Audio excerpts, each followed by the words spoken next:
I don't know.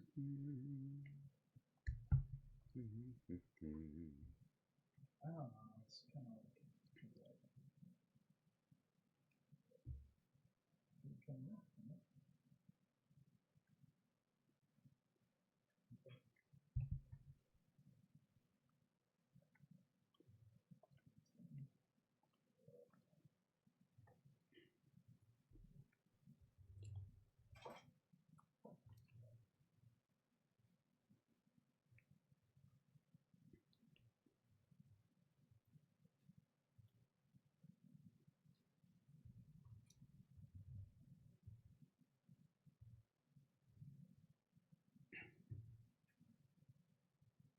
no, it's fine.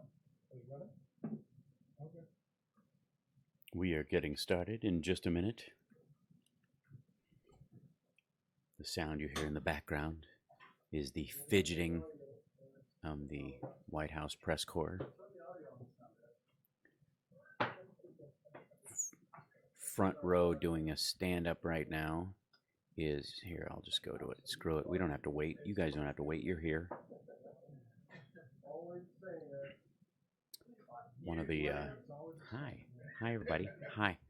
Still trying to fix one of my little camera issues. I've got a DSLR running, so it's a better image quality.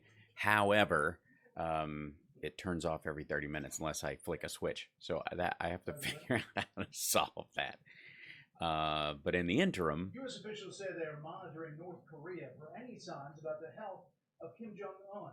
State Department correspondent Rich Edson has the latest. this dude doing his live stand-ups from the White House just to show off, so he has that in the background. Get out of here. Had a great meeting with Cuomo, and Bill is not around. he had some great advice on where I could stick my plan. Oh, so look. So there is a monitor at the back of the hall. See that? Facing them. Now, I don't remember that being here. You guys remember that being here in the other shots? Because I don't.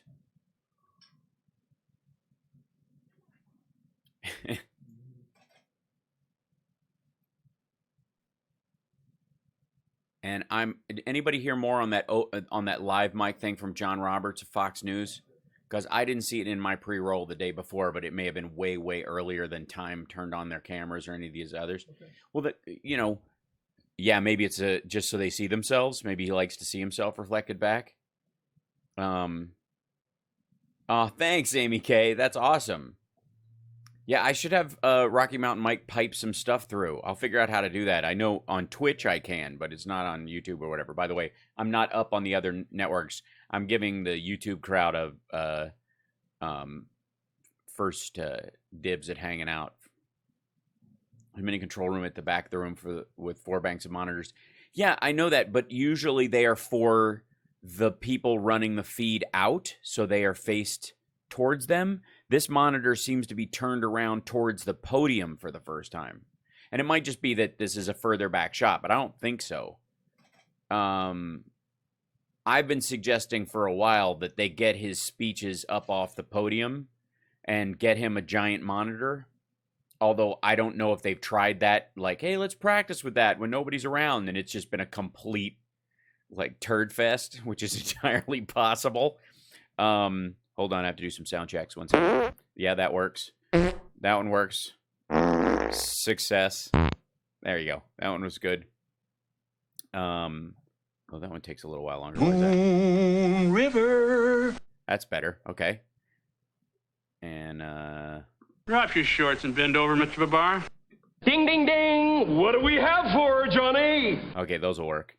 I've been messing around with my soundboard. Where's the wet one? It was too long to be funny. There's too much of a delay. So I've been trying to work on that. I will eventually move all these over to my keyboard, I think, so I can Ferris Bueller this. But until then, that's all. Hold on. I'm going to back out just so you and I can chat. I'll open up the chat in here with you guys, because why not? Yeah. Put him in a room full of mannequins and tell the camera's on. Hey, those are the nicest reporters I've ever had to deal with. I love that. Can we have reporters like that every day? That's beautiful. Hold on. I'll probably crash everything by moving stuff around, but I feel like the chat box has to move back behind here, and it has to be bigger. I feel like it needs to be larger. There you go. See if that works. In theory. There you go. 2 minutes. Oh, my heart's aflutter. How will we ever deal, everyone? 2 minutes away. 2 minutes where our dreams come true, where our greatest fears are allayed and our hopes are answered. It's like Christmas, Easter, and that weird one about trees, all wrapped into one day. Oh, don't you all just dream of the day? Holy smokes! Hi, Rob. I just sent you a text on the Pico gear. I sent them an email, told them I tried it on 3 different computers with 3 different cables, and they sent me a thing back going, "Did you use the instructions on our firmware page?" Like, who do you know that has 3 computers and 3 separate cables that would fit a device and wouldn't look to the page to figure out how to install the firmware on the device in the first place? You crazy people. Oh, this is how I know you're foreign. This was, so hopefully they'll respond back after the second one. So, but I may take you up on your offer if this gets ultimately frustrating, if only because I'm in one channel on the left, and I hope I'm not popping too much. Oh, good Lord, look at this. It's the chat's going out the roof of the shot, and that's just ugly. I apologize. Let me bring this down a little bit. Oh, we lost feed for a second. Are they checking their feed? What's happening? Are they going to play their little theme song so nobody can steal their thing? What happened? That's weird. Oh, we're back. That was scary. I was watching the feed on the other screen, and it went to black for a second. I'm like, don't you. I want you in the right channel. Yes, I do want to be in the right channel. The proper channel. Be nice. Oh, thanks for subscribing. Man, that's right over my face, isn't it? That's new. Oops. Put that back where it is. The alert box is very in a strange position. I don't know why that is. I know, I'll put it in here.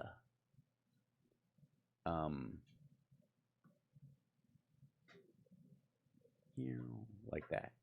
That's better. Okay.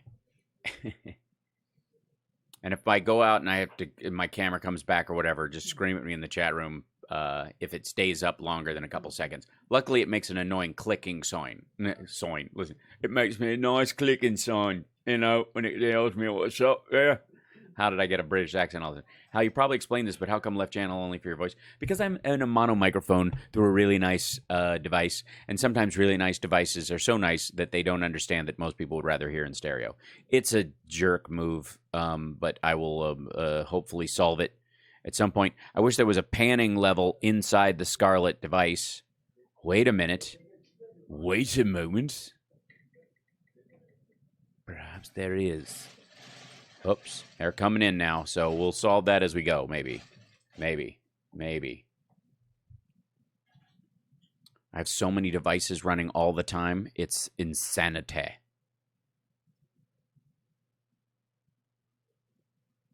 Input settings. Excellent.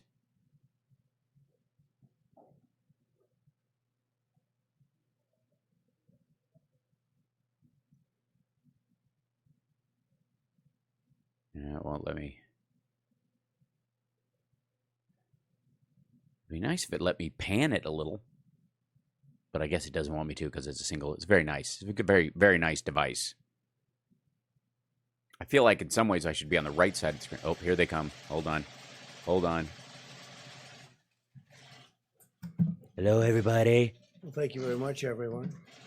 Well, no, thank you. Day today. I want to, Oh, do we? Do we have a big... Is it... Guys, have you been keeping track? Is it a big day? Was it a big day today? What happened today? Oh yeah, the report came out from the Intel committee that the assessment that Russia helped him in the election and is attempting to do so again came out unequivocally. Even the Republicans are all saying it's absolutely true. And on top of that, a study on hydroxychloroquine at the VA turned out that it didn't help most of the time, and when it did have an effect, it killed people.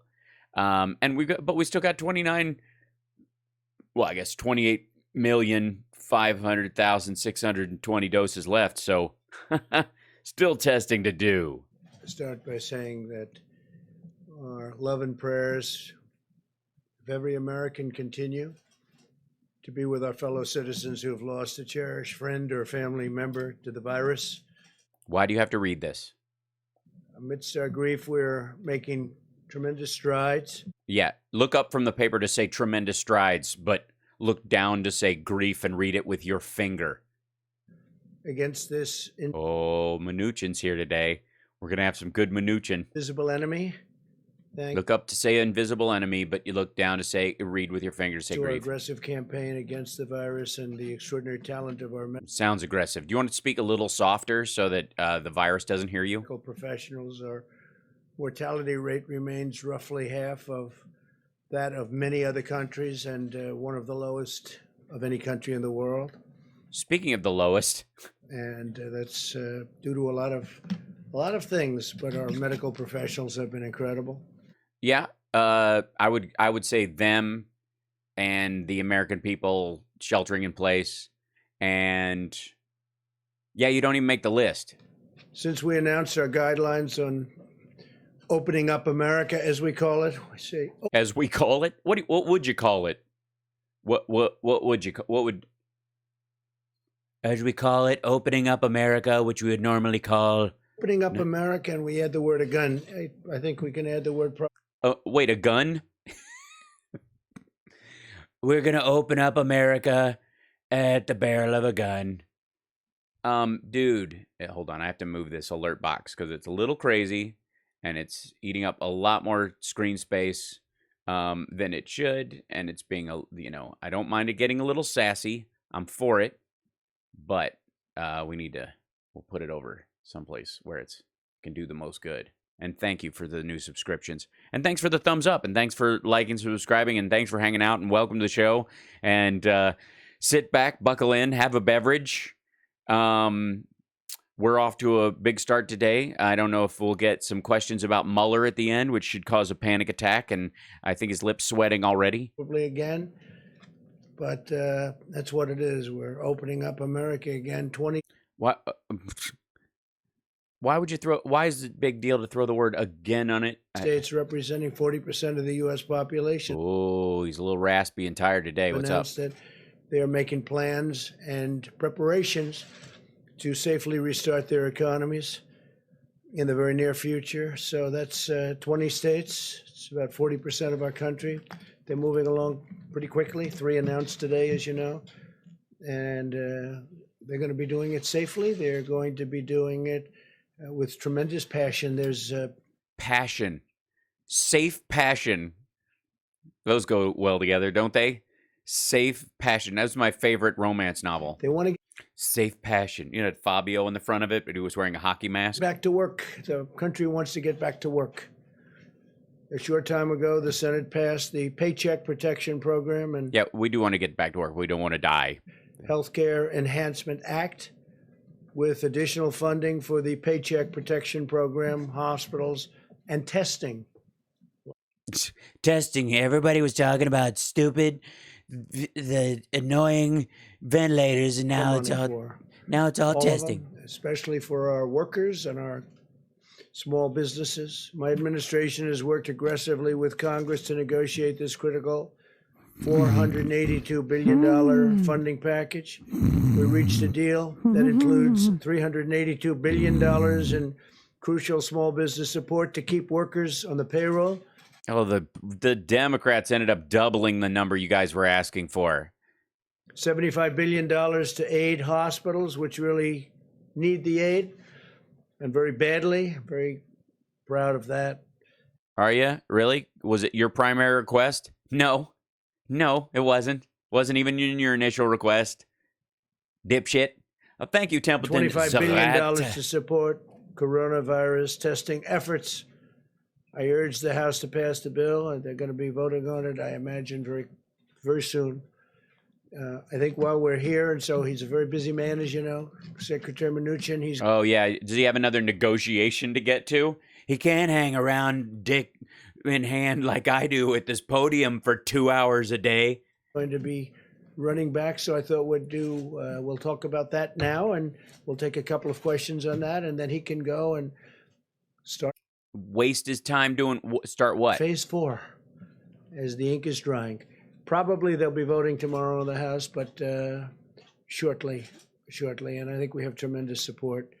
So, Steve, please come up. Say He's the other way. He's on the other side. He's over there. a few words, Steve. Oh, there he is. Yeah. By the way, can we just save that for when people tell us about how Biden can tell his wife from his sister when they switch positions behind him? There's only 2 people on stage. He saw Mnuchin as he walked on stage. Mnuchin didn't come up behind him on the other side of the stage. Okay. Thank you, Mr. President, and thank you for. Thank you, Mr. President. And the most important thing is that we... Let's go, people. Let's go. For all your work with us to get this passed. I'd especially like to thank Mitch McConnell and Chuck Schumer and the entire Senate for passing For this. doing my work for me.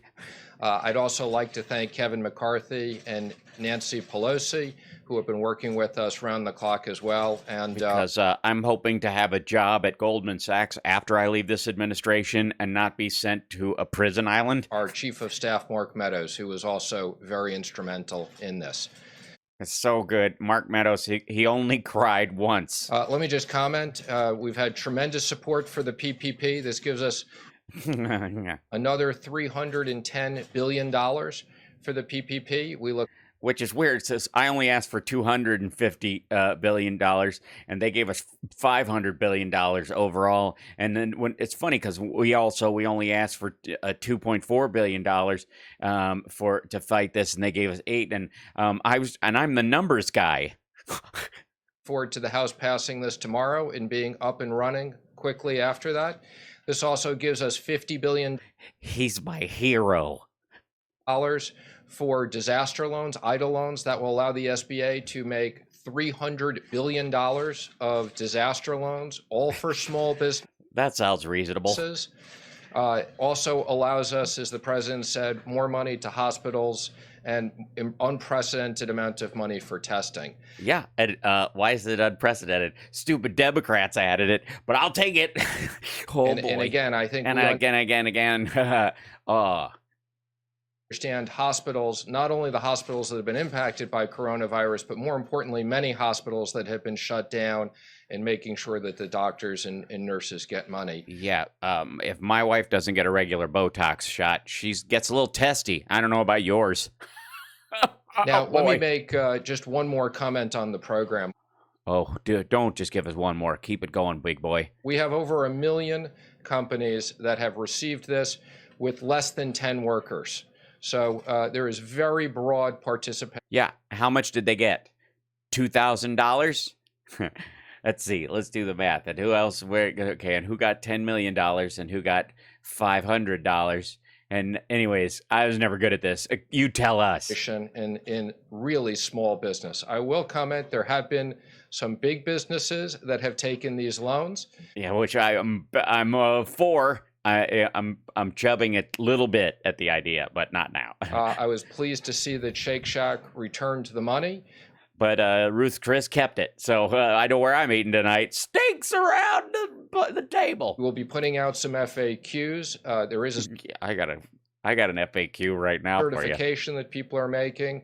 And I ask people, just make sure the intent of this was for business that needed the money. We'll put out an FAQ. But again, that should solve it. I think if anything solves it, it'll be an FAQ. Guidelines are for pussies. Intent of this money was not for big public companies that have access to capital. But man, are they smart to grab it. Not for Harvard, you might say. So, Mr. Secretary, are you going to... This is a Fox News question. It'll be fine. Don't worry. I know you guys are getting nervous. request that those other companies, because obviously Shake Shack was not alone in being a big company that got money in this. Are you going to be asking? I'm going to request. You're going to ask them to return that Who is he talking to? Oh, he's talking to Trump. Don't talk to Trump. Talk to my man. money. Yep. Yeah, Harvard's going to pay back the money, and they shouldn't be taking it. So Harvard's going to. You have a number of. I'm not going to mention any other names, but when I saw Harvard, they have one of the largest endowments anywhere in the country, maybe in the world, I guess, and they're going to pay back that money. and I just want to clarify. And I just want to clarify.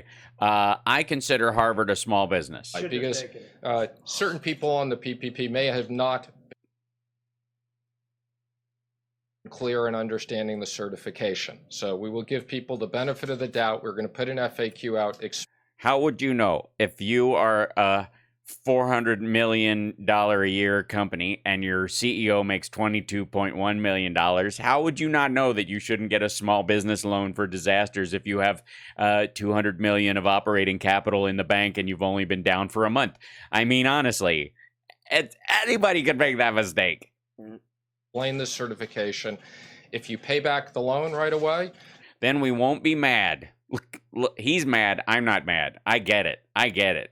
Because if you pay it back right away, and by right away we mean 90 days, and if you hold that money for zero interest from us for 90 days, and you manage to buy your stocks back during that period of time, knowing full well that you'll get a stock rise after the tumult of this continues, especially if you're in the larger food delivery services or what have you, you'll make a lot of money on just buying your own stocks with the money you were loaned by the government that you don't even have to pay interest on, and then give it back, and nobody will say anything. you won't have liability to the SBA and to Treasury, but there are severe consequences for people who don't attest properly to this certification. And again, we want to make sure this money is available to small businesses that. Oh my, I'm late. Oh, I see. I know what it is. Hold on one second. I think I have an idea. Hold on. Let me shut this down, and this might solve the problem. It's going to be annoying, but it will work. I think so. Let's see. I'm doing math. People who have invested their entire life savings. We appreciate what's going on, and they're hiring people back. And how are you going to ensure that those small businesses, those small restaurants, cafes, bars, who did not get the money last time around are going to get it this time? Well, I'm not. We'll have an FAQ. What part of FQ did you not understand? Well, as I said, there are a million of these companies that did get it that are very small. We're working with the banks. We're extremely pleased that the small banks did great. 20% of the so good loans were made by banks of $1 billion and less. 20% of the loans. How can you argue with that math? Just because 80% of the loans were made by banks with over $50 billion in holdings, and it's not their money anyways. 60% by 20 billion and less, and the big banks also. We want everybody to participate. There's now a lot of money back in the program, and we look forward to all these small businesses getting access to funds. Brett, it's great to see you here. Thank you, Mr. Secretary. Do you estimate how long this is going to It's such a relief to see Fox News present. take? That other pot of money obviously went quickly. Do you assume this is going to go quickly as well? Well, let me just say, we're pleased with the success of this program and how quickly this got up operationally. We've put out more money in these SBA loans than in the last 10 years of SBA. So I want to make you aware of the fact that normally, if you look at how small businesses struggle to fight against giant, huge conglomerate multinationals, recognize that this sort of pittance of $500 billion is more than we put out in the last 10 years. Extrapolate that out over a $22 trillion economy and recognize that the SBA has helped small businesses less than it's helped large corporations write off the cost of limousines. I thank all the banks that have worked really hard. Do that math in your head. $500 billion over 10 years. And yeah, $22 trillion economy. Small businesses are 68% of the economy. Where's the rest of the money go? We knew that when we passed this originally, if there was full takeout, we wouldn't have enough money. That's why we've worked with Congress. Did someone say... Hold on. I have to switch faces. Did someone say takeout? Because I would like a fish delight. More money, and this is going to, we've already impacted about 30 million workers. There'll be a lot more. So we look forward to this having a big impact on the economy. Yesterday, the president said he would look into the issue of felons, those with criminal convictions, getting access to some of these programs. I was wondering if you have an update on that. Sure. So we worked.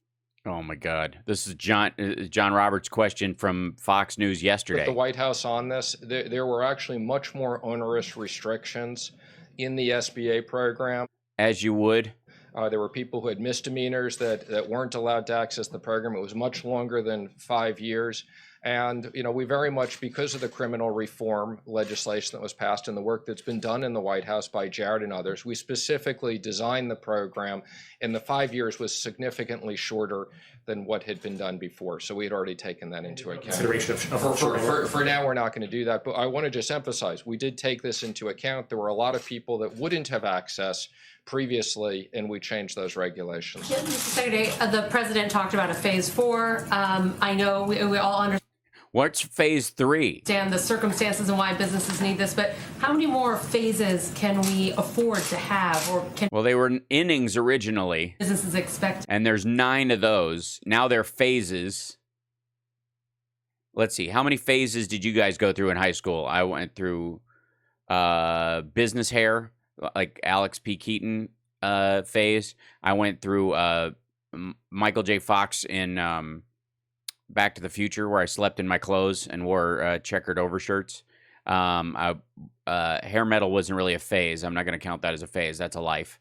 Can't hear me for some reason. I'm in the left channel. Yeah, if I don't that's such a weird thing, but we'll fix that eventually. Hold on. I'm going to, just for our own sanity, for some of those that might be out there through it, just for the heck of it, why not? I'm going to add as a pass-through, and this might create an odd effect. No, I'm not going to do that right now. This will be a mistake. Let's see. Will this make a source? Let's see. I don't know if it actually makes the source or not. Oh, that's terrible. No, never mind. Okay. Do you see a phase 5, a phase 6, a phase 7? What's your thinking on this? Well, first of all, I very much appreciate the president's support for phase 4. He put out a tweet as the president's. Oh, a tweet. Guys, not only are we getting FAQs, we're getting tweets too. We would look forward to phase 4, would be infrastructure. The president's. Infrastructure. Infrasucking. We're going to have infrastructure, guys. Don't forget. It's super important. If you want a good, it is now infrastructure week. Talking about infrastructure since the phase 11. That's right. Campaign, roads, bridges, broadband, especially broadband now to rural America is very important. We've talked about incentives. Hold on. I think I might be able to fix something. Hold on. If I can do this. This might just be a factor of inside here. Real quick. No, done. Put it over here. Check 1, check 2. Let's see. Properties. Excellent. Cancel. Nope, that doesn't help me. All right. Let's see. Sound effects, Scarlet. There we go. Down mix to mono. Restaurants, there we sports, entertainment, because these businesses have been impacted. The president has talked. It says down mix to mono, but it's actually down mix from mono, and I think I've solved it. Is that better? Can everybody hear me okay? All right. Multiple times about a payroll tax cut, and we've also. No, nobody gives a crap about a payroll tax cut. Stop making that crap up. We're talking about, in the case of states, the states we've heard from the governors and the fiscal issues of the states. I think phase 4 Yeah, and we're sick of it. will most likely be what we'd need. I think based upon what we're seeing and the reopening of the economy and the amount of money we're putting in and working with the Federal Reserve on 13.3, I think you're going to see a lot of liquidity, and we look forward to business rebounding, especially later this summer. Just real quick to follow up, and the PPP program, is this the last tranche of money you think you're going to need for small businesses? Don't catch me off guard with weird questions like that, lady. We would expect this the last tranche, but obviously we can always reconsider that. But this is a lot of money going out. Again, let me just be clear. You know, it's another $310 billion here and another $300 billion of loans. That's over $600 billion. Which is almost as much as ExxonMobil gets in tax breaks every year. So, small business. Putting into small businesses, which are the backbone. Yeah, count your blessings, everybody. Today we got FAQs, tweets, and a new tranche Of the economy. We can climb into the tranche and fill it in with dirt. 50% of the private payroll. How much do you think phase 4 will? I love the giant cartoonish swallows he does. I am not going to call bullshit on old cartoons anymore where someone goes, gee, gulp. Cost, and it will include all of those things. Steve Mnuchin making gulping cool again. Gulp. Gosh. For us to comment what the cost is, we'll work with Congress on that, and we'll consider it. Infrastructure could be a big investment. Infrastructure. Everybody got that? Infrastructure. Size of the taxpayer dollar. I can't do Mnuchin for very long because I have to shove my jaw so far back into my neck, it almost chokes me. You're going out the door. You fellas come to a different way of thinking about the need for oversight, independent oversight on behalf of the taxpayer. We have independent oversight. We supported in the last legislation. Let me be very clear. Let me say, we supported it and then we stripped it out. What part of actually having do you not understand that, look, I'm for more police on the street as long as those police are kept off the street.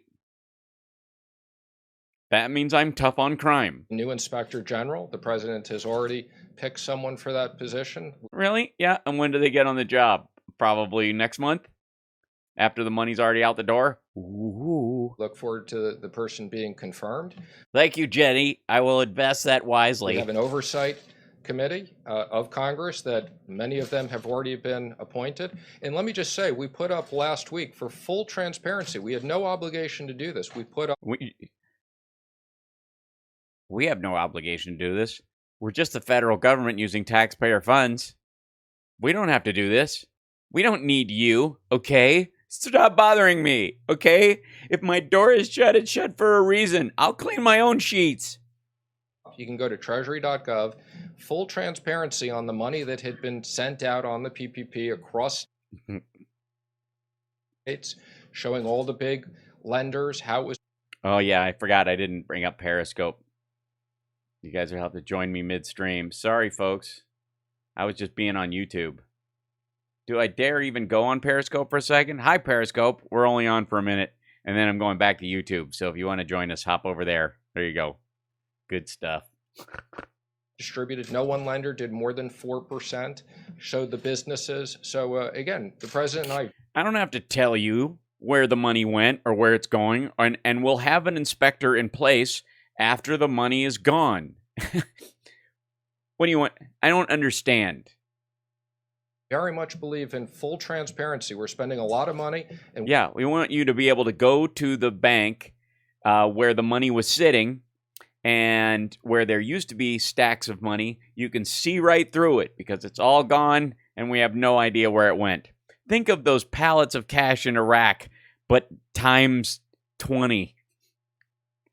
I'm good at math. Want to make sure that it's done effectively and fairly. Oh, yeah. Why start now? You know, Steak Shack. It's done fairly because the giant corporations that took the money are giving it back if they get caught. So pay attention. You're our Inspector General, American people. Just like you're solving this problem by staying home, you're also solving this problem by catching which companies have taken money from the Small Business Administration who actually have millions of dollars in cash reserves and don't need it. Congratulations. I have deputized the entire American people as part of the Treasury. Yeah. You started by thanking the leaders in the House and the Senate. Can you tell us more about how easy or hard it was to deal with both sides? Well, we've been working around the clock. I think there's been very good bipartisan support to get this done. The Congress is coming together, understanding the importance of this. So important. And we've been working around the clock for days. So this is Thank you, Muse. important legislation. It was a lot. We spoke to a lot of people. Mark Meadows has been fantastic. I spoke to a lot of people for multiple minutes. I've been doing a job that I was supposed to do. Fantastic, as I said. It's great to have him here in the White House. I couldn't have done Thank you, Kelly. this without him working on this with me, and the president and vice president have been available to us around the clock. So this was a big team effort. So good. Collaboration So of good. the Democrats? Absolutely. We couldn't have done this today without unanimous consent and the Democrats being on board, and we look forward to Technically speaking, I mean, technically we couldn't have done this without them being on board because they have to vote for it. I hate government. Please put me back in a banking chairmanship. this being passed on a bipartisan basis tomorrow. This is a real example of the country coming together to fight this virus. Guys, no joking in the chat room. He's my hero, okay? He's so smart. What is your best understanding of what Mitch McConnell wants from an infrastructure package? He wants a head of lettuce. It was weird. That's all he was really firm on that. Again, I think not all at once. He wanted just individual leafs once a day. we're not at the point of designing that. Like every other bill, we will work with senators on both sides. And we're going to try and get the ball down the field, and everybody's going to be on their best hustle, but we'll eventually get there. And I love sports talk. Bipartisan basis. I can tell you there's a lot of support, particularly for things like broadband and especially with... Yeah, especially because everybody has to work from home now, and if their internet sucks, they're miles behind everyone else. So rural communities who've fought the internet for a long time are now suddenly waking up to the fact that that's what their only industry is going to be in the future, and suddenly they're bugging us about it. They wish they would leave me alone because I was in the middle of my nap, and I get really grumpy if I don't have my peanut butter crackers. Going on today. But the president has talked about, I was on the campaign with the president. Ferris Bueller. You're my hero. We've been talking about bridges and tunnels and rebuilding this country for years. So yeah. Republicans have been blocking that. It's weird now. I don't even... Yeah, we've been talking about building our roads and tunnels for a long time. Like this. They don't expect us to give them money to build roads and tunnels, do they? But, I mean, that counts as talking about it, right? The president wants to make a big investment in this. Yeah. Now. McConnell. Obama wanted to do that too. Remember all the mockery of shovel-ready projects? They'd only let him do shovel-ready projects. Remember that? Remember that it was just socialism? All right. Mr. Secretary, Stupid socialism. the $17 billion portion of CARES reserved for companies deemed critical for national security, and also will oil companies fit into that at all, per the president's tweet? Yeah. So we're in the process of deciding whether or not a $200 billion a year conglomerate qualifies as a small business simply because the executive core of it is only the family and all the workers are actually flown in from Panama. So technically, guidance, that part was really designed for national security companies that are either major suppliers to the Department of Defense or companies that have top secret clearance. So that national security provision was very clear when we did that. The president has asked me to work with the Secretary of Energy. Obviously, the energy business is very important to us. This has national security. Actually, energy is very important to us as a country. Energy business is responsible is the responsibility of the companies that make that energy, however they make it. It's just weird that all of a sudden wind and solar, which of course I understand causes cancer. Stupid sun.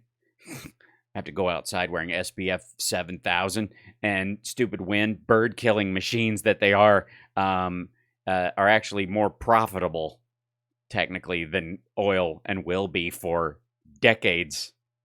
But different, and we look forward to both looking at what existing capabilities we have, and that will be something we may need to go back to Congress and get additional funding for. Similar to the airplane or airline bailout?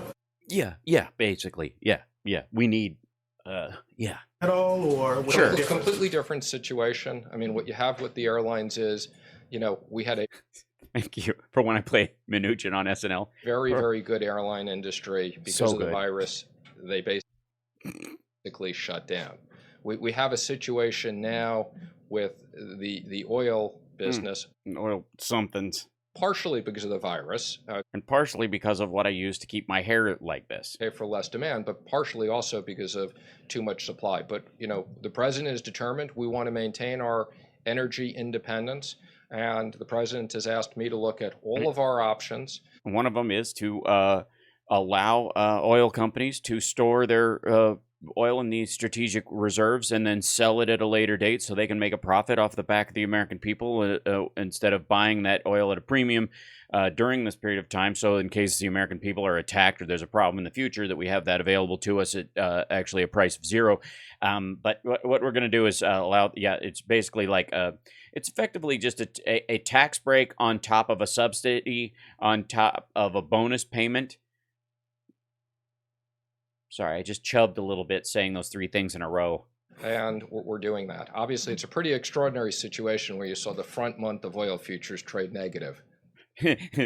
Weird. Huh? I'm smiling because my wife did a put on them as soon as I saw this news coming down the pike.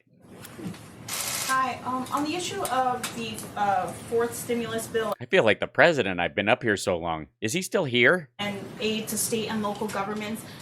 Any thoughts on whether that money should be proportionate to the rate of infection in states so that harder hit states? Interesting, but what? Too early to consider that. Whatever we do, we'll do on a bipartisan basis. Because we have no choice because the Democrats run the stupid Congress and we have to run it through there. What purse strings? I don't know what that. I don't see purse strings in the Constitution that I didn't read. The president has listened to the governors. I've had the opportunity to be on multiple video conference calls with the president and the vice president. We're reaching out to a lot of people. It's wonderful. I do video, even though we're in the same room, the president likes to video conference call people. And when he hangs up, you're supposed to stop talking, even though you're in the same room. It's really weird, but I'm used to it. A lot of states that have been impacted, but way too early to figure out that level of design. Hey, I'm being cool now. I get to point at people. This is sweet. If a large company applies for one of these loans and they manipulates or works the system or works the loopholes to get it, what? Stop, say it slower. Thank you. Can someone play some smooth jazz while she asks this question? Oh my God, so good. What are the consequences to if a large company tries to get one of these PPP loans? What can you do? Well, you used the word manipulate. I'm going to give people the benefit of the doubt. Again, we're going to put up I used to work for Goldman Sachs. Believe me, I'm giving benefit of the doubt until they can at least get out of town. Clear guidance. There will be, did you not hear my part? That there will be an FAQ. You just don't get it. So that people understand what the certification is, what it means if you're a big company. Again, there is a provision for, where there are multiple affiliates that people can access this. Totally. But the intent was not for companies that have access to plenty of liquidity and other sources.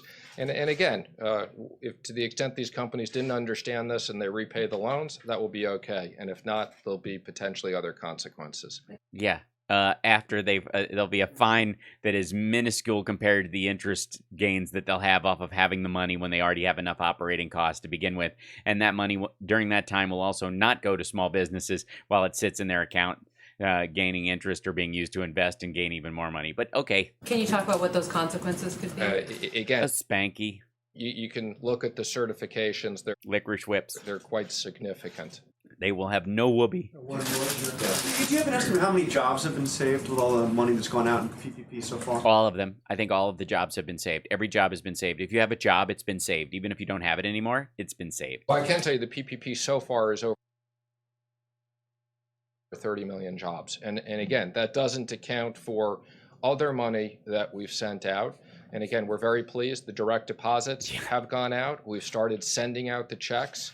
We're also going to be supplementing our capability and sending prepaid debit cards so we can get money out quickly to people. So everything that the president has had us working on is providing significant stability in the economy. Well, that's why you don't understand. So when the checks went out, they were all cattywampus, so they all tilted slightly. They would fall out of the envelope. We would try to put the check in the envelope, but it would just... It was a huge delay. Like 5 days in a row, we would put the checks in and they would just... And they would fall out. And then the president had a great idea. Why doesn't he put his name on the check, because it has so much weight that it will balance the check out so it will stay in... That went behind my glasses. It will stay in the envelope. And it totally worked. And once we put his name on the check, they were able to go out the door. He's always thinking of solutions. We're dealing with this difficult time when, for medical reasons, we've closed down major parts of the economy. Thank you very much. Thank you very much. Bye. Thank you very much. I'll just step back and stand here. The president has me on a fart quota where I have to sniff at least one fart a day. And so I'll just take mine, say, thank you, sir, may I have another, and then retire to the negotiations room, which, of course, is a series of massage chairs with mounted iPads where I can talk to my friends at Goldman Sachs and laugh. Thank you, Steve. See you later. See you later. This is it. Okay. Don't... That was a nice question, actually. It's good. Good question. It's good. Question, too. It's good question. It's good. What? So the noble fight against the invisible enemy has inflicted a steep toll on the American workforce, as we... The American workforce? Are we all like a pubic toupee now? No, millions of Americans can sacrifice their jobs in order to battle the virus and save the lives of our fellow citizens. We have a solemn duty to ensure these unemployed Americans regain their jobs and their livelihoods. Therefore, Jesus. Therefore, I will just read off the top of this piece of paper as best I can, and I will try to do this. This is that we have a solemn obligation to get this stuff off of these people who try all these things. Sorry, that's the only Trump wig I could find online. I apologize. in order to protect American workers, I will be issuing a temporary suspension of immigration into the United States. You heard about that last night? No, we heard about it today. But what's the difference between the suspension of travel in and the suspension on immigration currently? By pausing immigration, we'll help put unemployed Americans first in line for jobs as America reopens. So important. It would be wrong and unjust for Americans laid off by the virus to be replaced. To not have a chance at picking strawberries when they've lost their job because their mayor or their governor let people run around and get all their customers killed. With new immigrant labor flown in from abroad. What's her name? We must first take care of the American worker. Take care of the American worker. Did he underline that on the paper? The American worker. This pause will be in effect for 60 days. Oh, that'll do it then. That's cool. Yeah, that should save the American worker. After which the need for... After which, by the time you decide you want to do this, the country actually opens up in another 30 days where you can actually get trained to do the job that you would want to take from someone else who had it. Yeah, it has no effect on H-1B. This is silly.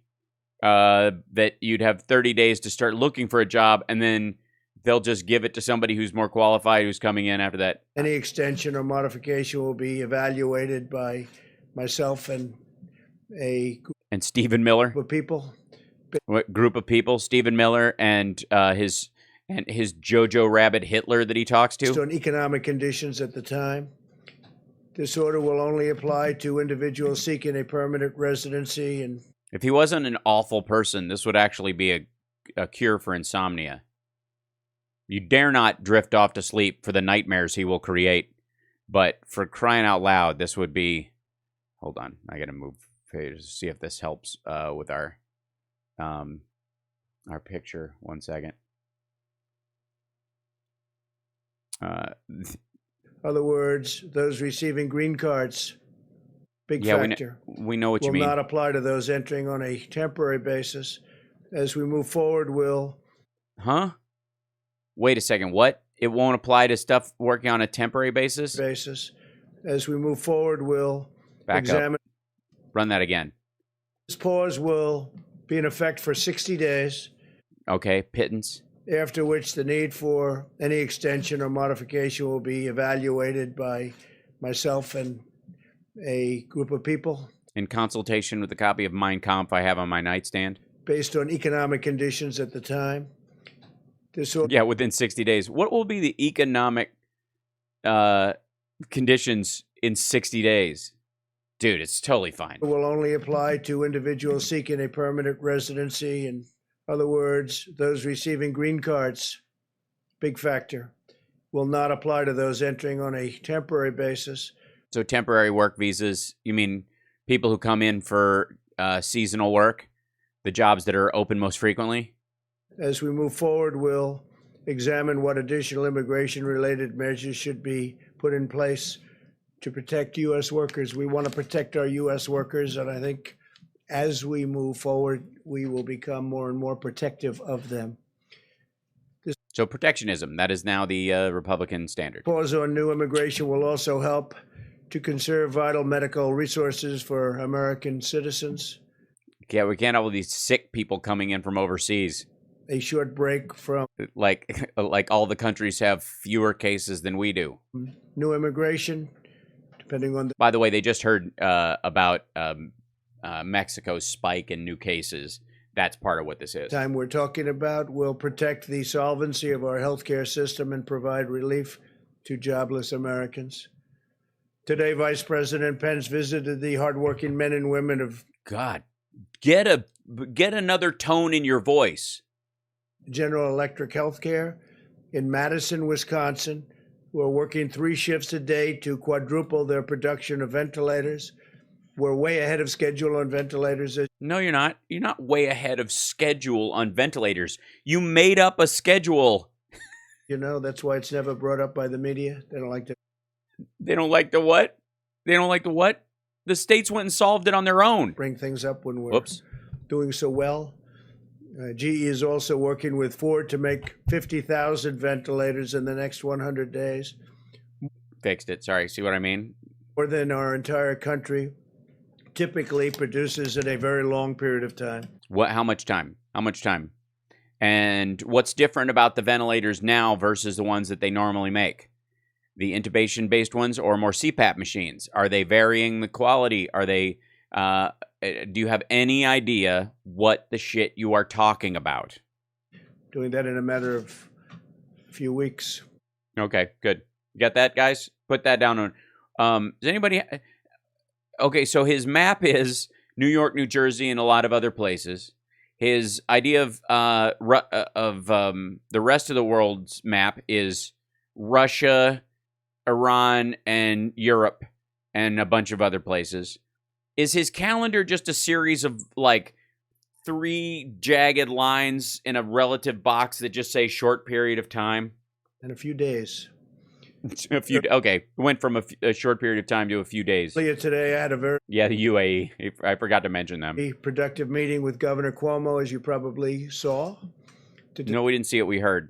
Discuss his statewide testing strategy and how we can work together to help expand it with the goal of doubling testing in the next few weeks. Uh-huh. And New York's testing more than anywhere else.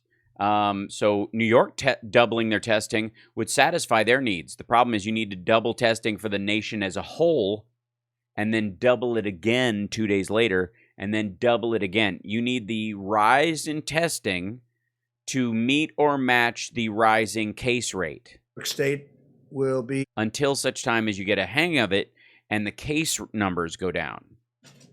continuing to control the testing of their citizens and will also manage their state and local laboratories. They have a lot of great laboratories there. Yeah, we heard about that yesterday. Whatever. Apparently, they know. Thank you, 1524 Scooter. More than anybody would ever have known, frankly.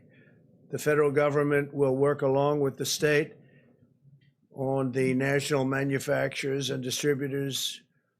Together, we'll all work together to help them secure additional tests, and we hope that this model will work with the other states as well. I think it will for the most Why? part. New York has a lot of very exceptional laboratories, but most of the states do. You saw the chart yesterday. Most of the states do. I'm proud of the relationship my administration has forged with New York, and I can say very strongly, honestly, with New York State and New York City. They've been terrific to. You lived there your entire life. Why didn't you roll into this with, like, you didn't even know the mayor of New York? Work with the New York metropolitan area has been the epicenter of the outbreak here in America, and the federal government is. No. Washington State was the epicenter. It was. New York has become the worst infection point. Spared no expense or resource to get New Yorkers the care they need and the care they deserve. We've sent over 5 million masks. We had 5 million masks, and now that number, as of about 2 days from now, will be more than doubled. No. You're talking about doing it. You haven't done it. Thousands of ventilators. Hi, folks. Hi, everybody who's joining us late, by the way, on Periscope. I started a little early on YouTube. If you want to see the whole thing, you can go to YouTube, to the infotainmentwars.com site. And yeah. So many ventilators that the governor is going to be sending up some to Massachusetts and a couple of other locations. You know what we have too much of also? Hydroxychloroquine. We have a great deal of ventilators, which people thought would be impossible about a month ago. You don't have a great deal. They started repursing anesthesiologist machines and other ones that were sitting around. They ignored they're not getting stuff out of the Federal Reserve stockpile because they don't trust it, because you let those machines rot. Thousands of hospital beds, and the USNS Comfort was sent, as you know, to New York. Yeah. You have two ideas of how to solve a problem, and you are completely incapable of factoring in anything else except closing a border and acting like a wartime president. And it was originally for more. Oh, he's mentioned ventilators. A normal medical purpose, and we changed it over so that it could take care of people that had the unfortunate circumstance of the plague, going through the problem that we know so well. The problem that we know so well. That's the name of the play he's writing about it. Off Broadway. Fortunately, that we know so well. I said from the beginning that no American who needs a ventilator would be denied a ventilator, and we have kept. And we kept that by all the states coming up with their own solutions and buying them on the market openly. We even had to seize some from states that were buying them. And New York managed to have people share multiple ventilators with each other. That promise all over the United States. Think of that. Other countries are desperate for ventilators. They have many deaths because they don't have a ventilator. And I've asked Andrew if we could bring the Comfort back to its base in Virginia so that we can have it for other locations. And he said we would be able to do that. Javits Center has been. Are you going to go wave bye-bye to it? I'm going to fly up and wave at the boat again after I took the afternoon off to go wave at it and delay the ship. A great help to them, but we'll be bringing the ship back at the earliest time. And the ship came back the very next day. We'll get it ready for its next mission, which will, I'm sure, be a very important one also. But it was, oh, yeah? What, are we going to attack North Korea? It was an honor. They they reconverted it after it got there into handling an event that they were not expecting to be handling. The FDA has now So well put. authorized more than. Did you guys write that down? I need to, excuse me. I can't just listen to this. I have to start taking notes because the communication skills I could be learning today. 50 Because as Steve Martin used to say, some people have a way with words and other people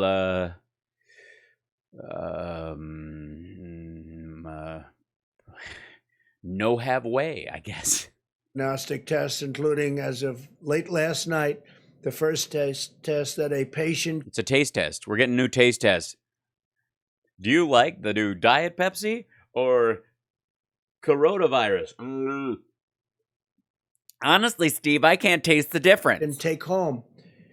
You can take it at home, and it's highly active. You can take it home and put on some soft music. Take out your swab, lay down on the bed, oil yourself up, and go to town. There's a Fleshlight update. LabCorp intends to make the home collection kits available to consumers in most states. Oh, they intend to make the home kit available to consumers in most states. Oh, good. Well, I'm glad they intend to do that. Anybody intend to do anything else they haven't done? Did you intend to lose weight during the lockdown? Did you intend to write a novel? With a doctor's. As long as they intend to do it, I guess that's as good as doing it in a very short period of time. In the coming weeks, we also have 4 different antibody tests already authorized. Tests will help identify individuals who can donate convalescent plasma. Plasma? Ew. Ew. Ew. He's the scourge of plasma. Ew. Thus providing plasma.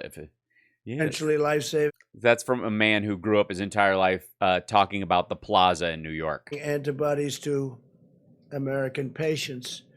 Dr. Hahn will be providing. O'Hara's treachery has disgraced us. You with an update on these developments in a few moments. He's done a great job at the FDA. We continue to gain ground in the war against the unseen enemy. Unseen enemy, I've been through this before, and I've said this, and here we go again. And blah, blah. I see light at the end of the tunnel. I actually. Ding, ding, ding, ding, ding, ding, ding, ding, ding, ding. I see a lot of light at the. I see a lot more light at the end of the tunnel. I see lots, a lot. End of the tunnel. We're starting. It sounds, I'm very inspired. Please don't ruin it. The process. We're starting a very, very powerful, important process. You see. The powerful, important process. How is it powerful versus just, I don't know how the word powerful applies to a slow, gradual opening of the economy. I'm starting the powerful process of opening the screen door quietly so I can sneak in the back of the house so my parents don't catch me for being out late at night. It's a very powerful process because if you just open the screen door, it makes a big noise. But if you use every bit of strength. That people are getting very anxious. They want to get going. They want to get back to their jobs. But would rather not die. See, would rather not die. Or worse, in some ways, kill someone else. See, it's not so much that you have to worry about you dying, is that you could kill someone you know. They want to make money. They want to take care of their family. All right. Well, and there's that too. I'm sorry. Sorry. I was throwing humanity in there, and that was my fault. So the light is getting brighter and brighter every day. Ding, ding, ding, ding, ding, ding, ding, ding, ding, ding, ding. I don't know, Glenn. I don't think we should be standing in the tunnel like this. What are you, chicken? That if I could, I'll ask Glenn Dr. Burks to come up, and then Dr. Hahn. Thank you very much. Oh boy. Ring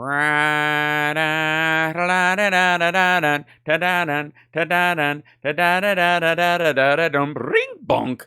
Literally something from the Mary Tyler Moore Show, or that was the Dick Van Dyke theme, honestly. But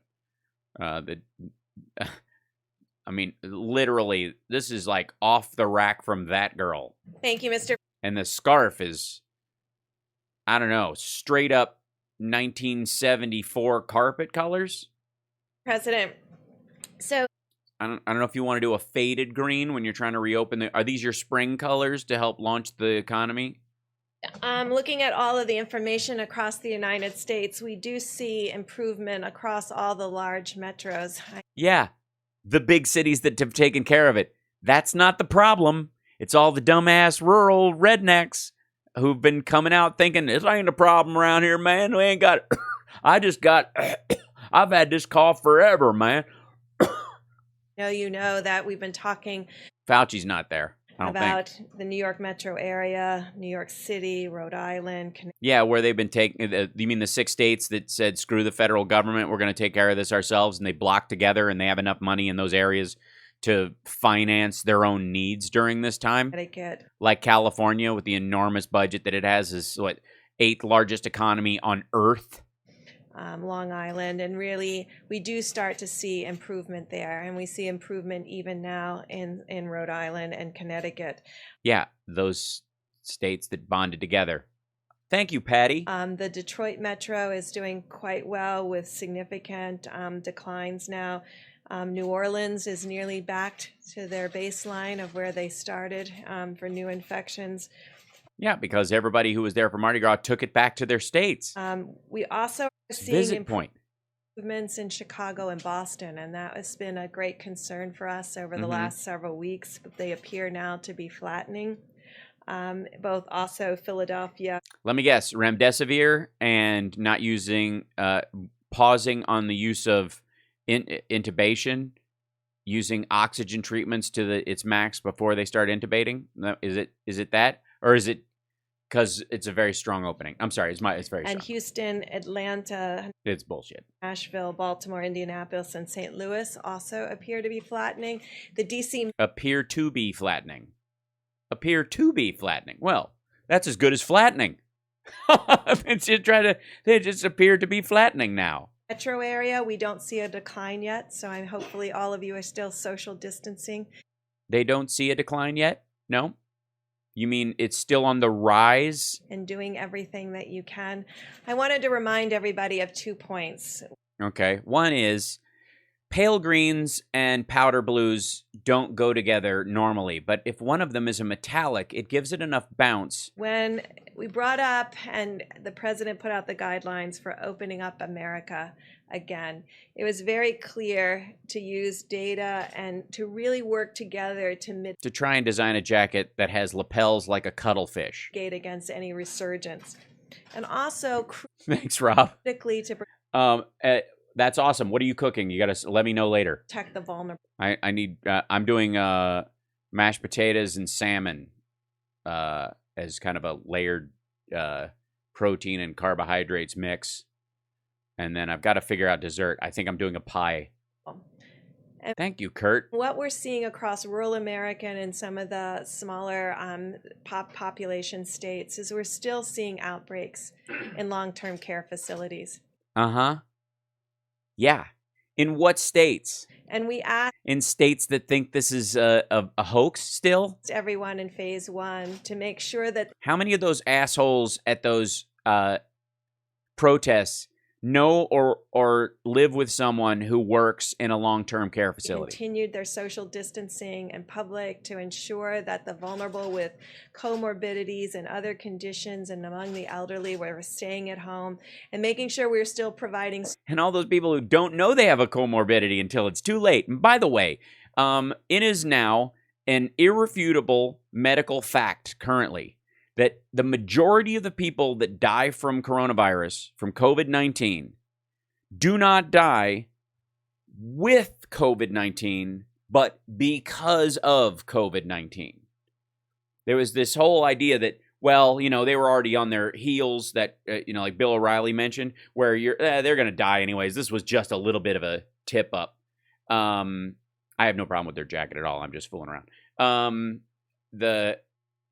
But the idea was, well, they've got all these other problems. It's like pneumonia in old people. Eventually, that's what's going to get them. The reports coming back specifically from Italy, UK, Spain, and our own scientists here is that people are dying because of what COVID-19 does to their system specifically, not because it's the straw that broke the camel's back. Service to them.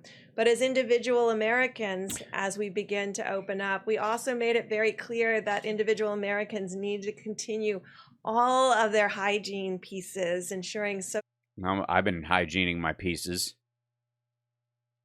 social distancing, washing hands, not touching their face, and making sure that they're not bringing the virus home to vulnerable individuals within the household. And remember, those were to continue my through hands are clean. all 3 phases. I can do this. Really want to call people's attention again to the guidelines. We are continuing to see It is vintage chic that she's wearing. This is but this is designer vintage chic. This is not authentic vintage. Breaks in nursing homes and in confined spaces. And I think as Americans, we want to stop that. And we have the ability to do that by really paying attention to the guidelines that were to be in all 3 phases. And so I'm calling on the states again to note that an informed community and not... Hold on. Algorithm. I will give that. Let's see, let the dinner warm render fat slowly until you can pick up corners to flow the fat. Okay, I will do that. Normally, I roast it, I bake it in the oven, and with a like salt and pepper and some spices and like sliced oranges on top of it, and then I just kind of bake it that way. But I'll give it a try. I can add those other elements on the skillet itself as it. Hal Sparks, what happens if COVID-19 exchanges proteins with something else like SARS? It is like SARS. So effectively, it is in viral competition. It's not like it mates, like types of dogs, in theory anyways. I mean, at this point, there was just a tornado warning in New York City.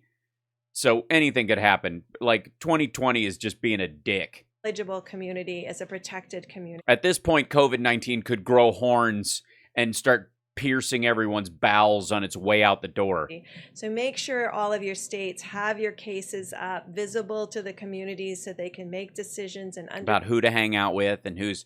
If everyone could just wear a scarlet C on their blouse. Understand where the virus is in their community and understand how to tackle it with their... Should you say how to tackle it? I'm tackling it. That's what I do every day.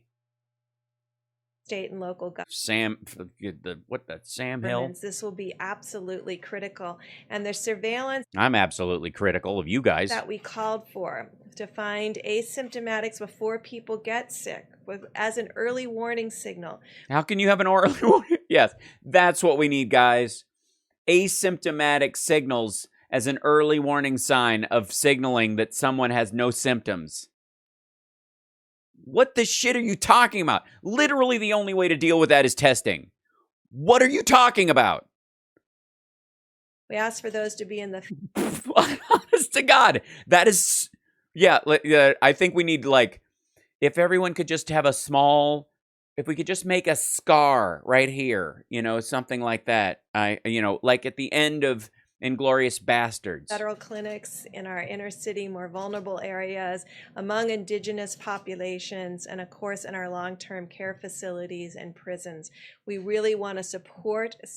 Okay, don't start addressing why indigenous communities and low-income areas have issues with this unless you're going to make some specific suggestions as to how to minimize the risk besides just not hanging out. Because a lot of them can't afford to.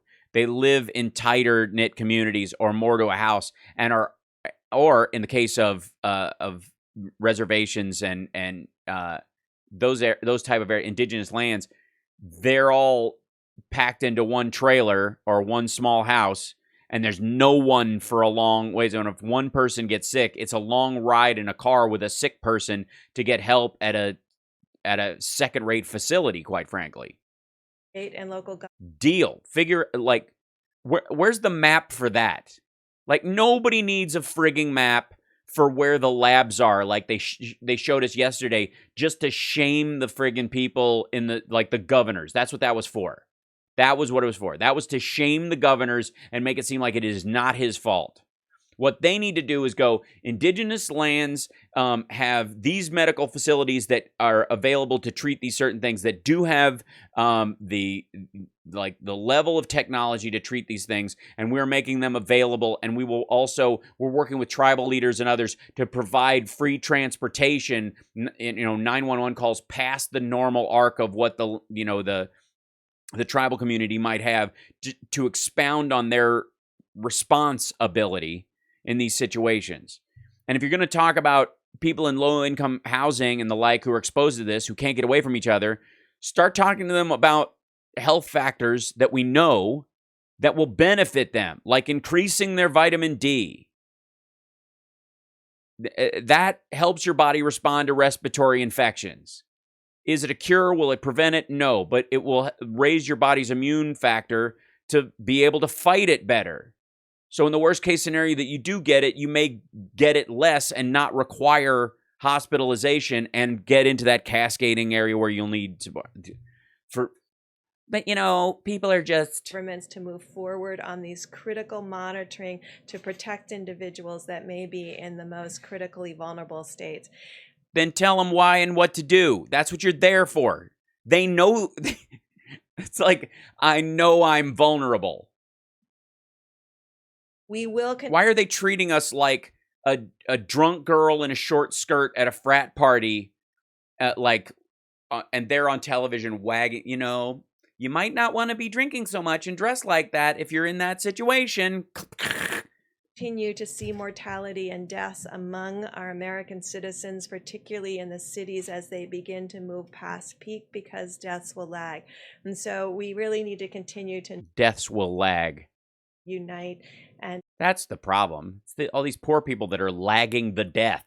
Really, really, really. If you guys would just die quicker, support our healthcare providers. Really who are help. Still on the front lines. They have been on the front lines now for weeks and weeks and. How long have the soldiers in Iraq and Afghanistan been on, quote, the front lines? Weeks. And so no matter what city they have been. Oh, we had a lot of fun, Flang Doodle. You're going to have to roll back. And they have not seen the relief that we've been able to talk about at the light at the end of the. It's funny. They've seen the relief that we've said has been there for weeks, and it's not our fault. Because of the delay in hospitalizations and deaths. So to our healthcare providers, to our respiratory therapists, and to everyone in the labs, thank you for the work that you're doing to protect Americans and give. Again, if you'll notice, she's able to say this off the top of her head. Like, I'm not I like Fauci a lot. I have very little respect for Birx. I'm sure she did some good work back in the day, which makes some of this completely, you can just ignore it. And she may be just kissing ass up there just to keep the wheels greased so Trump doesn't throw a monkey wrench into the entire thing. I am willing to accept that as a possibility. That's one of the lowest mortality rates in the entire world. Thank you. We have one of the lowest fatality rates, largely because of the size and resilience of our medical system. And because most of the places hit early on, people don't live together like the Italians and the Spanish do in multi-generational households. They were just talking about the death of the nuclear family recently. There was a whole report on this. Death of the nuclear family. There's like a bunch of news stories about this.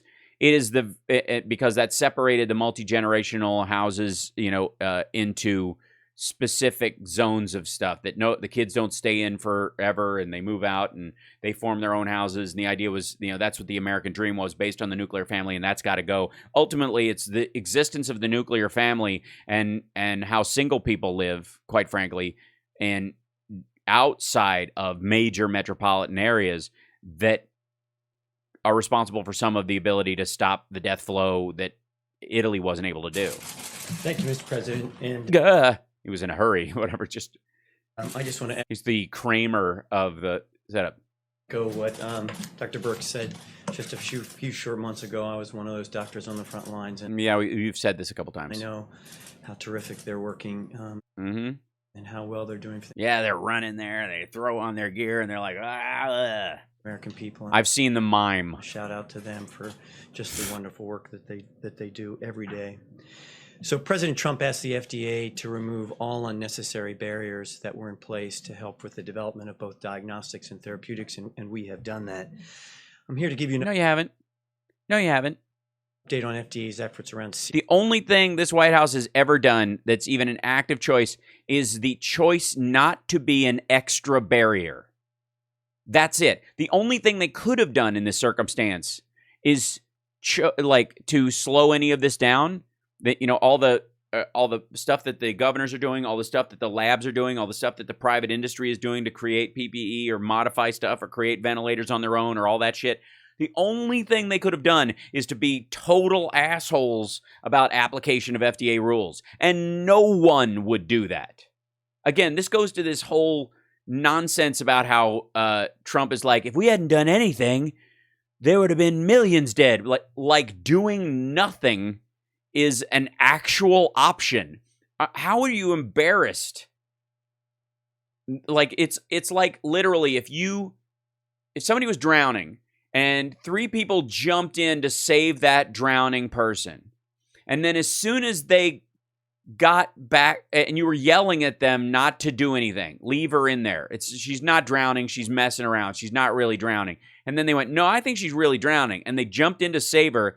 And then after the 3 of them were helping her back to shore, clearly drowned, and were starting to give her CPR and stuff, you walked to the edge of the beach, not even in the water, helped her onto the land with everybody else, stood back, and gone, if we'd have done nothing, she'd have died. Virologic tests, which, as you know, why the shit is that worth bragging about? Or antibody tests, which detect in the blood the natural immunity that's... Yeah, we know. We've been hearing about this for weeks. Nobody is dumb about this. We're all quick studies. Someone might develop in response to infection, in this case, COVID-19. Oh, in this case. These aren't diagnostic tests, but these are tests that actually detect the antibody. By the way, Prince is dead. Long live Prince. So an indication that one has had the infection and has responded. Uh-huh. And I think it's important. Has responded? We've responded? You mean survived it? For everyone to understand that the time... Thank you, Rebecca, for the maracas. I appreciate the maracas. It's so much fun. Of the response of the antibody to the infection. Yeah, this is just filler. Isn't completely known, but we know that it takes some time to actually develop that. And there's 2 types of antibody responses that can be detected. And the antibody tests are just one. What ones are they? You're going to skip that part? Piece of the larger response that you've heard in the America Return. Guys, you guys need to watch John Campbell's daily breakdown of this stuff if you want to actually know what the shit is going on. To work a plan that the president has.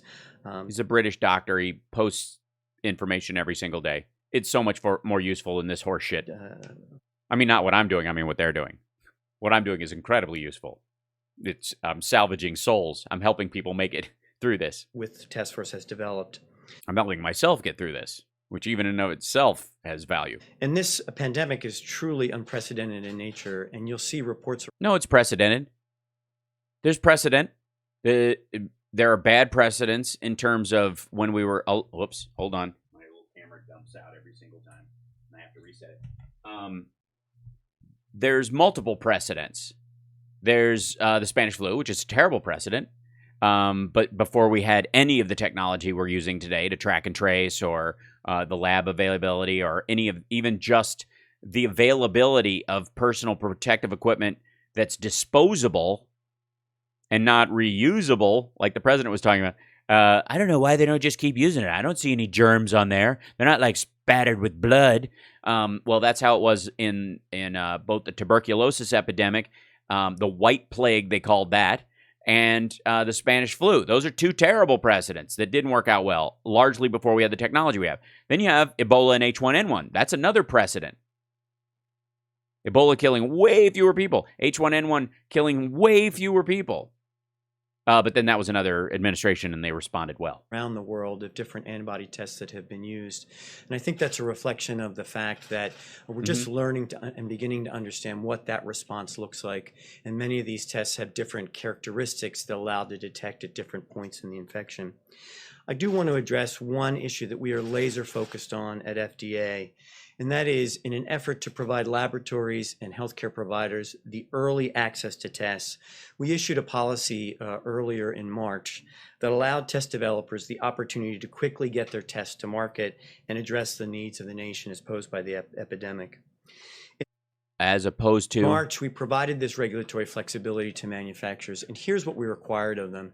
The manufacturers had to validate their tests. We call it self-validation, similar to what many test developers in the world have done. They had to notify FDA that they had performed that validation. And then they had to label their products appropriately in the package insert with information about the validation, as well as the fact that it's not a diagnostic test, that it's an antibody test. And the bottom line here is that FDA still expects manufacturers and test developers to validate their antibody tests even under this revised policy. No. Now, we've done a couple of things to actually help end users, to help laboratories, providers, et cetera, states in terms of their use of these antibody tests. One is that we're working with CDC and NCI to actually validate some of the more than 90 manufacturers who've notified us. Yeah, now you're validating them because you don't know if they're of quality. They did their own in-house validation. The FDA said, you guys do your own shit. Yeah. Whatever, if you have any tests at all, just send them to market. Just say you're sending them to market. Just say this has not been... Put the same sticker they put on vitamins, that it's not meant to prevent, cure, or any disease, and then we'll just let it go to market. That they brought their test to market to do an independent validation.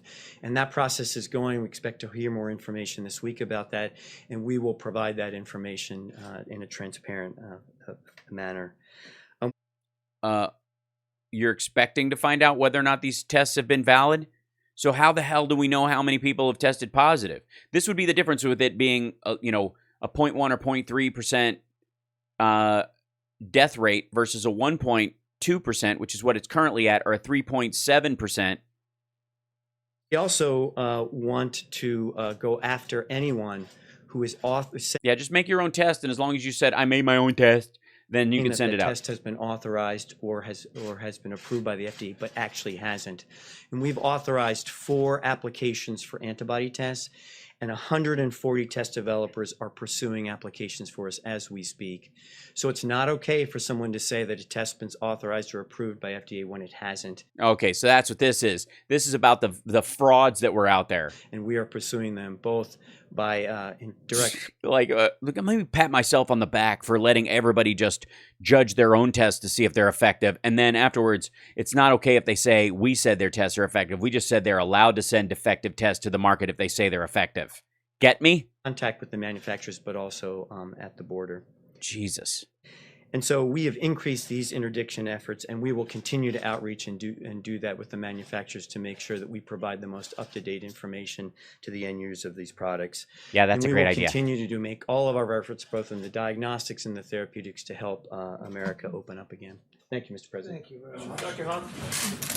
Go ahead. Dr. Hahn, you're speaking of 140 different developers, more than 90 manufacturers. How many of these tests actually work? Damn it. Why'd you have to ask me that? So as I mentioned, we don't check to see if they work. They check to see if they work. And if they work, then they say they work. And if they don't work, we say they said they worked. The 90 that have come forward and said they're marketing in the U.S., they are required by us to have self-validation. Self-validation. I'm good enough. I'm nice enough. And gosh darn it, people like my test. And they're required to label that appropriately in their... Label it, saying the FDA thinks this is bullshit. Package insert. And they also said that what we're doing is we're working with folks around the country, but here at home at the U.S. government with the NCI and CDC to validate some of those tests that have come forward to us. So we're actually doing some independent validation. That's not independent validation. That's the government doing validation. Independent validation is third parties. So there's the FDA's validation, which is their own testing. They can outsource to independent labs to do that for them that they trust, and usually you would want to do 3 of those. Hard to have a baseline when you don't have enough tests to begin with, especially in terms of antibody tests. But hey, what do I know? I was in the Elephant Man. So far? So we The play. don't have those results yet. I expect to have more results this week, but we will be transparent about those results because I think it's very important. And your question is superb in that if someone wants to use a test that's come to market, really it's important to read the information that's in the package insert, but often in some of those cases, it's also important. Read the package insert. Yeah. You wouldn't want to read the package insert on Nair. At no point does it say you can use it as shampoo, but it's in very fine print. For the independent labs to do the validation also. And you may have seen reports in the press of labs around the country that have done that. We've actually... Malkovich. Listen, you asshole. I want Malkovich to play this guy. Listen, asshole. Reached out to them, many academics. Are you out of your fucking mind? Okay? That information and the information that we generate as well to provide to the American people. Dr. Hahn? Well, we have you here. This is so fun. There was a study out of the VA today on hydroxychloroquine that found that it's killing people. Higher mortality rate compared to those who got standard of care. And I know this isn't a large-scale clinical trial, but since this drug is out there and people are using it, can you give some takeaways from that study? Did that change your thinking at all on hydroxychloroquine? So this study is a small retrospective study at the VA. And at the VA, who would be in charge of instigating studies and introducing a drug to the VA? I'm going to have to think about that. I'll think about it during his answer. And similar to the data we talked about before with the French study, this is something that a doctor would need to consider as part Hey, but what have they got to lose? The decision in writing. What have you got to prescription lose? for hydroxychloroquine. And as I've mentioned from this podium and in other venues before, don't listen to that asshole. Wait, that's not what I said at all. What FDA is going to require is data from clinical trials, randomized clinical trials. Oh, he's the new Fauci? Is that what's happening? He's replacing Fauci? Hydroxychloroquine, placebo, to actually make it. Yeah, and they did that. And when they looked back on people who'd received it, people who got regular standard of care in the same circumstance, higher rate died. No one was helped. Definitive decision around safety and efficacy. But the preliminary data are helpful to providers and doctors. I want to ask them to incorporate the data as we have it come forward. And it's not definitive data. It doesn't help us make a decision from a regulatory point of view. Yeah, we should just continue to feed it to people. By the way, remdesivir, which the president mentioned early on as well, is another RA drug that they used in South Korea that's actually had some good effects. It stops the cytokine storm that's been killing some people anyways. It's one of those things that and it doesn't have the cardiac side effects so far anyways. I'm not recommending it, but it's weird that of the pile of shit that he mentioned in the very beginning when he was flailing his mouth, he mispronounced remdesivir and probably didn't want to say it again because he mispronounced it and it embarrassed him. So he went back to screwing up hydroxychloroquine and bought 29 million doses of it. Where the shit do you think those doses went? They went to the VA. But doctors should incorporate that in the decision making they make. Yeah, they should. They should incorporate this study and the Swedish study and the French study that all say the same frigging thing. On a one-on-one basis. It's just the timeline on the clinical trials and when we will be getting a readout of that data. That's right, Georgina, using vets as guinea pigs. That's exactly what they did. This was on the president's advice. Send it to the VA. We can enforce that. They can't make private hospitals do it.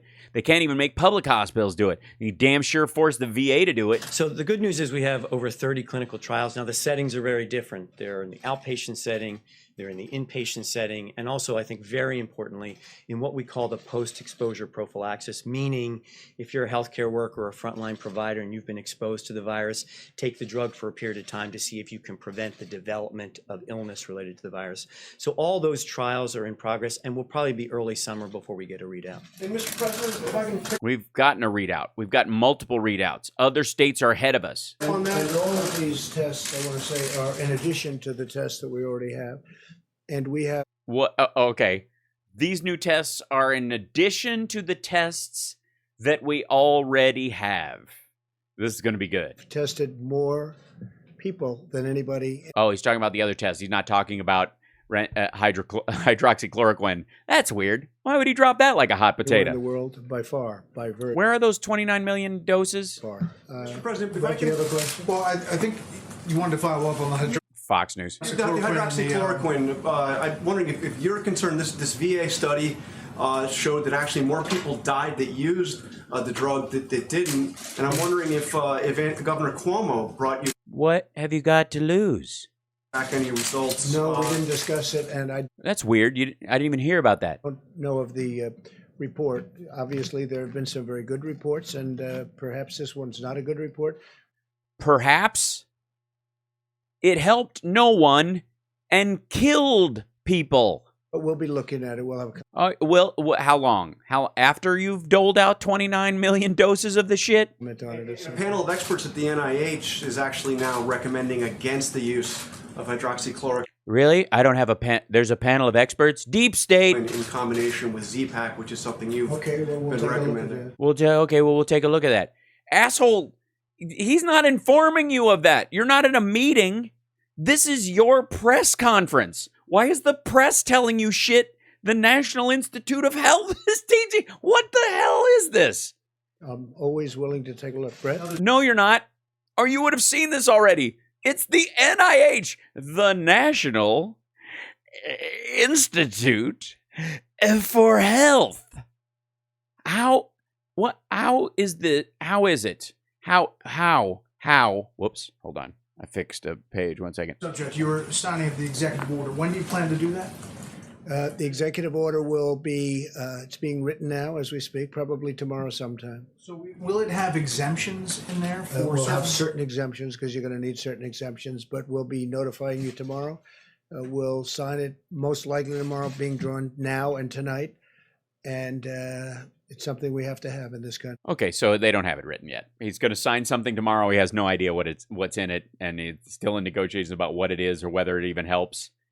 Literally. We have to have it. So for the people who say it doesn't track with opening up the country to shut down immigration across the board for companies that and the pipeline that's already in place, what do you say to them? What do you say that to ranchers and oil companies in Texas that are part of your voting bloc that use immigrant labor but pretend it's a scourge? Scourge. I think it really does. I think it's very strong, obviously, and it's countrywide as opposed to specifically like China or some of the other ones that I've shut down. You mean the ones we actually have a border with?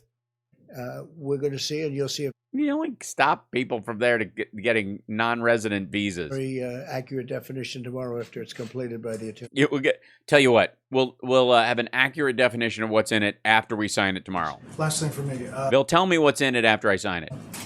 North Korea. Meanwhile, Pelosi. What can you tell us about the status of Kim Jong-un? Well, these are reports that came out, and we don't know. Bullshit, Ron. I've had a very good relationship with him. I wouldn't. Oh, really? I can only say this. I wish him well because his sister hates me and she's next in line. If he is in the kind of condition that the reports say, that the news is saying, that would be that's a very serious condition, as you know. But I wish him well. We've had a good relationship. I've said it, and I've said it many times. If somebody else were in this position, we would have been right now at war with North Korea. No, we wouldn't. He would have died of a heart attack already. And we're not at war, and we're nowhere close to war. Oh, maybe this was all part of a plan. Maybe this is Trump was assassinating Kim Jong-un simply by his whole plan was just to feed him fatty foods. And it was kind of like Reagan and the Russians, you know what I mean? Where we would just outspend them on nuclear arms and hope that the arms race would bankrupt them first. He was doing the same thing with Kim Jong-un and cake. North Korea. So I just have to say to Kim Jong-un, I wish him very, good luck. Good luck. I mean, they came out with very, very serious medical reports. Yeah. What are you talking about? Hold on, I've got to fix a frame real quick. Thank you guys. Look at I got to fix the tip cup. You guys are amazing. Hold on, let me switch this over real quick. There's always something wonky with the with the feed into here. This is not what this software was built for. I am clearly a problem. I'm always messing around. Let's do this. There we go. Relock that. Transition. Hopefully it'll fix it. Fingers crossed. Yeah, there we go. And we're back.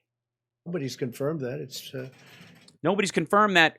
How does the intel community not know this? It was CNN that came out. So when CNN comes out with a report, I don't place too much credence in it. Wait a minute.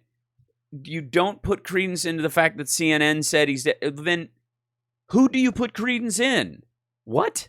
The meeting with Governor Cuomo, did he convince you of... So, okay, so if CNN says he's sick, he's probably doing great. The need for expanded testing? Or we had a great talk on testing, and he said, we're doing a great job, and we just need to double it every day for the next month. And I was like, cool. we have an agreement, we have an understanding on testing. Oh, do you? That he would just go ahead and do it, and that you would just keep the national emergency funds flowing and leave him alone because you guys are useless? We have labs. Did he just come all the way down to D.C. to talk to you about stopping the federal government from taking their supplies? Tremendous labs, as you know, in New York, especially in the Manhattan area, but all over the state. And great medical schools and federal labs. So we have a very good understanding. We're going to do very significant testing. You know, not everybody wants to do such significant testing. Testing is good in some cases, and in some cases it's not. You have governors. There's no situation where testing is bad. That don't want to go all out in the testing because they can't. They think they can do it in a different manner. And what manner is that? Can they just put on like They Live glasses and spot the sick people? And do it better. But I don't even, like, this is just absurd. We had a very good meeting today. The governor and I had a very good meeting. Yeah, I bet you did. More federal aid that can be used to help governors who want to expand. By the way, thanks for watching, everybody, and thanks for joining in late. And sorry I got off to a rocky start, but it was kind of fun. And I appreciate you guys being here, and I hope you're having fun. And if you are offended by anything that I say and you think I don't respect the president, understand that I respect the presidency, our country, our system of government, and my fellow Americans. I think this man is a jackass, and he's responsible for an immense amount of death, destruction, waste, and fraud in our government. He's a grifter and a fool, and I will continue to say so. And if you don't like it, you can watch this without any commentary at least 7 other sources online. So, but don't let me drive you away. If you want to hang around, I will simply just mute you in the chat and you won't be able to say anything, so you can flail in the dark like the idiot you are. And then you can also help drive up my algorithm by watching and drive my watch minute ups. I'm, thanks, hate watchers. Testing, because we keep hearing that all day long. We have $25 billion, and that's a tremendous amount of money. That's much far more money than, in my opinion, that we'll need.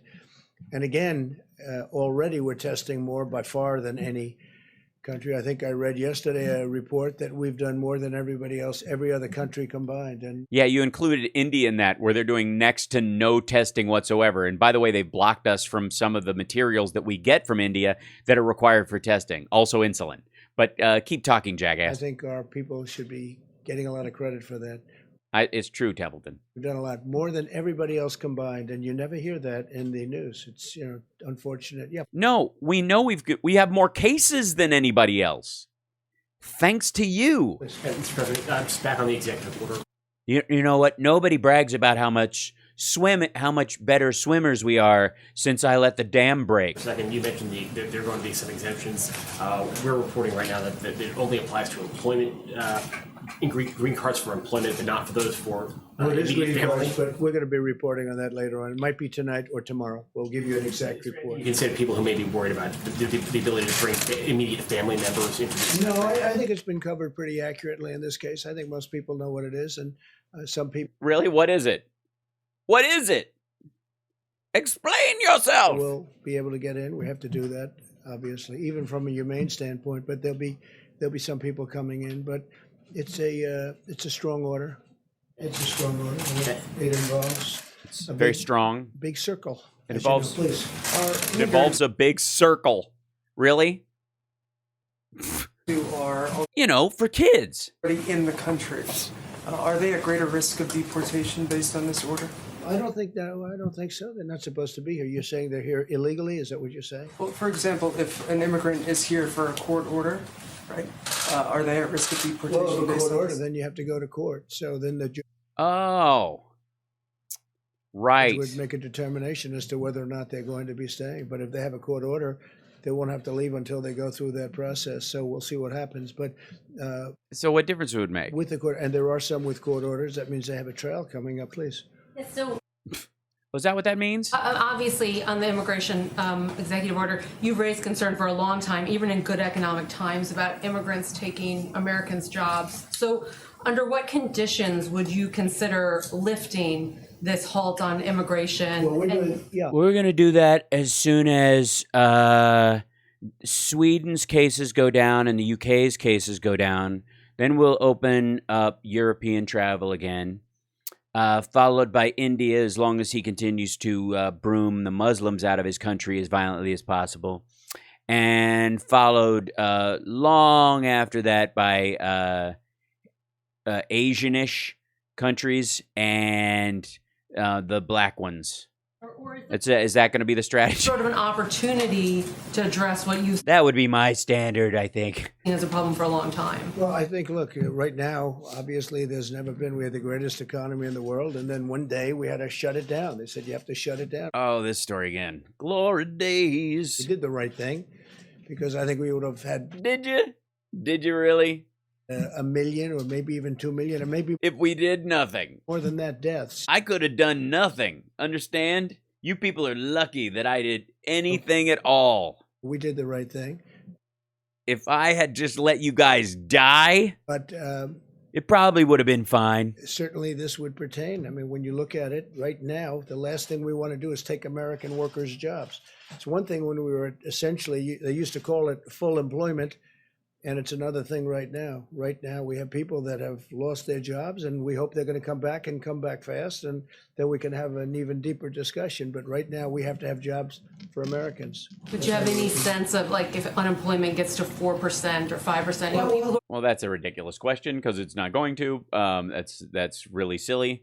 Is it going to be like this? This is just a goofy line of We'll have question. to see. I mean, I hope we're in that position to have that debate. Right now, we're not in that position. Right now, we closed down the largest Is Cuomo live again? economy, the greatest economy in the history of the world.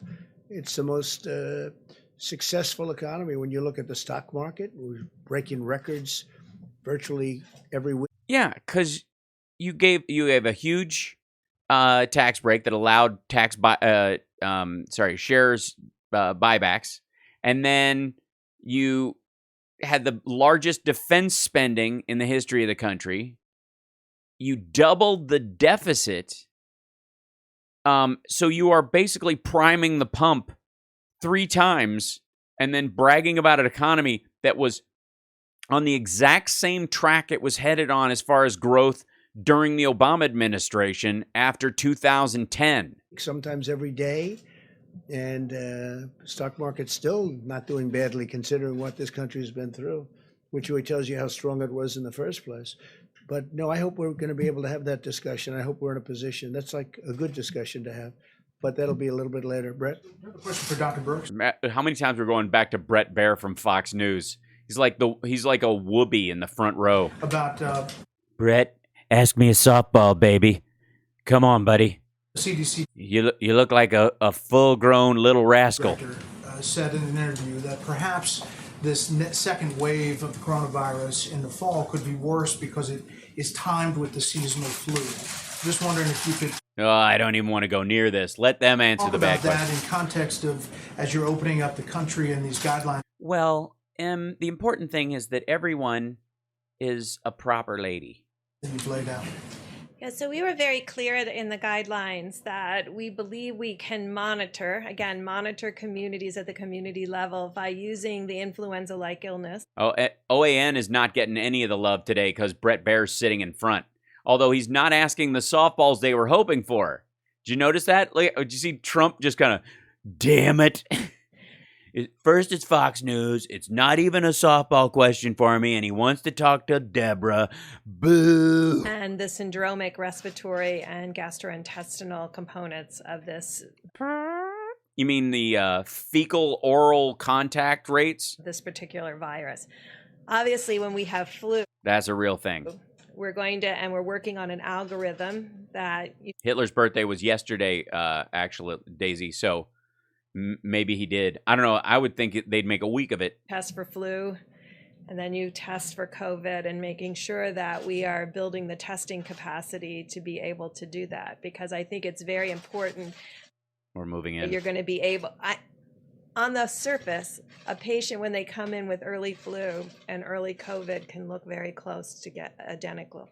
So we need to have testing in place to be able to separate and ensure those patients receive the best treatment. We're also hoping by that time that we have additional treatment options for people with COVID-19, so that there will be additional treatment available in the fall. Your message would be to prepare for that time, thinking. No, she would say, just throw caution to the wind. It'll come back together. The president has made it clear that we have the emergency, which we have been working on, the opening up guidelines, and just like he talks about phase 4, he has us very much working on the next 60, 90, and for all on with fall, and that's why he's not stopped any of the ventilators. What do you mean he? What do you mean he? Let's be abundantly clear here. The president, these are the CDC, these are the normal guidelines the CDC would put forward in a situation like this. Like, this is not, no one is reinventing the wheel here. And to do so in the middle of a pandemic that didn't require it would just be bonkers. How in the world did this part confuses the crap out of me? Like, why do they want credit for the normal part? Like, it's just odd. Later orders. It's very important that we have a completely refreshed and a comprehensive stockpile going into the fall. And I think that's why we continue to bring in those shipments and work on the ventilators. Don't worry about your hair, Benny Loco. You're fine. So that those would be available not only for the United States, but certainly if other... For the rest of the world. Yeah, we know that. We're probably going to have other respiratory response machines even by the fall, recognizing that intubation in and of itself for certain diseases is not going to be the best, most functional way of doing it.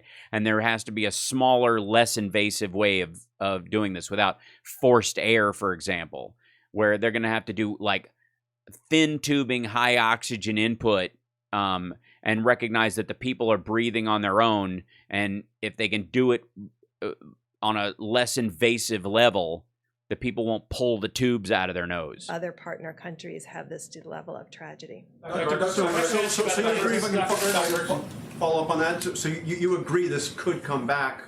Of course it could come back. It's going to come back. The Spanish flu came back for 2 years. Worse in the fall. I don't know. Almost 3. It will be worse. I think this has been pretty bad. When you see what has happened in New York, that was very bad. I believe that we'll have early warning signals. Why? Based on what? From our surveillance that we've been talking about on the vulnerable populations. We're going to continue that surveillance from now all the way through the fall to be able to give us that early warning signal. I think what we've learned is how good Americans are about immediately reverting to all of those issues that they need to do in order to ensure that they're protected and their families. And Mr. President, what do you say to the concerns like Georgia is opening up barber shops and bowling alleys and the like? And you saw Lindsey Graham is saying that he's concerned that Georgia may be going too far too fast and it could affect people in South Carolina. Obviously, people travel back and forth between states. How do you protect the people of South Carolina, for example, from a potentially bad decision by a governor in Georgia? So he's a very capable man. He knows what he's doing. He's done a very good job as governor, Georgia, and by the way, and South Carolina. Governor McMaster also. So you have two very capable people. We're going to find out. And in fact, we're going to find out. You know how we're going to find out? How many people die? I'm scheduled to speak to the governor of Georgia in a little while, And what are you going to say to him? but we'll find out. Graham's concern that what happens in Georgia can Well, affect everybody, South I have a concern about what happens everywhere. I mean, we've Really? Because you're leaving it up to the governors. You don't seem to give a shit. got those concerns. And as far as coming back, if they do come back, and they could come back together with heavy on the flu and much lighter on, because I really believe we'll be able to put out the fires. You know, it's like fires, and we've learned a lot. You know, Have we? What have we learned? What have we learned? Tell us the lessons. very good at this. When you look at what's happening, when you look at the numbers coming down, a lot of states are in Yeah, they're coming down because they're completely shut down. What's the fallback? really great shape. You're going to see a lot of openings. But I'll be speaking to the governor of Georgia in a little. What are you going to do? Tell them to open up and let it fly and let it ride, let it rock, ride 'em cowboy? What language are you going to use? Are you ready to rock with ventilators? Okay. Mr. President, to the American people, Here I am, rock you with a ventilator. Are you ready, Baba? need to be prepared for going back to social distancing, even if things relax No. over the summer, but come the fall, if the virus comes back in coincidence. Well, I could with flu. see them, and I'll speak for the doctor, and if you'd like either of you to say, but I would say that you keep away until this thing is gone. It's going to be gone at some point. It's going to be gone. Gone. Got that? Feel it? Today, we are happy to report in the United States and elsewhere in the world that the disease known as COVID-19, the scourge, excuse me, Mr. President, the scourge that swept across the world, killing people and sickening others and permanently damaging lungs, brains, and livers, is gone. And hooray, the parade is tomorrow. I would say you keep away Gone. and you do the social distancing until such time as you know it's gone. We'll know Oh, yeah? That's not what they're doing in Georgia. when that time is. Your executive Gone. orders to last for 60 days. How will you decide whether to extend it? Does it Well, I'll look at the depend on- economy. I'll see where we are with the economy, basically, and I think I'll have a very easy decision to make. I hope He's already planning on opening it. What are you talking about? that the economy is going to be great by that time, but we'll see. But right now, in light of the fact that Americans are out of jobs, I can't be taken in. Roll it for another 60 days or? Well, I could roll it for 30 days, or I could roll it for much. For 90 days or 30 or 60 or 120? How many versions of 30 days can I More do? than 60 days. We'll have to take a look at the time, but we'll be looking at 60 days, and we'll see what it is. Yeah, in the back. Yeah, you in the back and with the thing on the head? It's reporting that you under immigration order. Which one? There's a lot of people in the back, dummy. That's all right. You go. Why don't you go, and then you. Okay, on the immigration order, we'll continue with that. There is reporting that you may actually sign a second order to even limit more those exemptions that you were just talking about.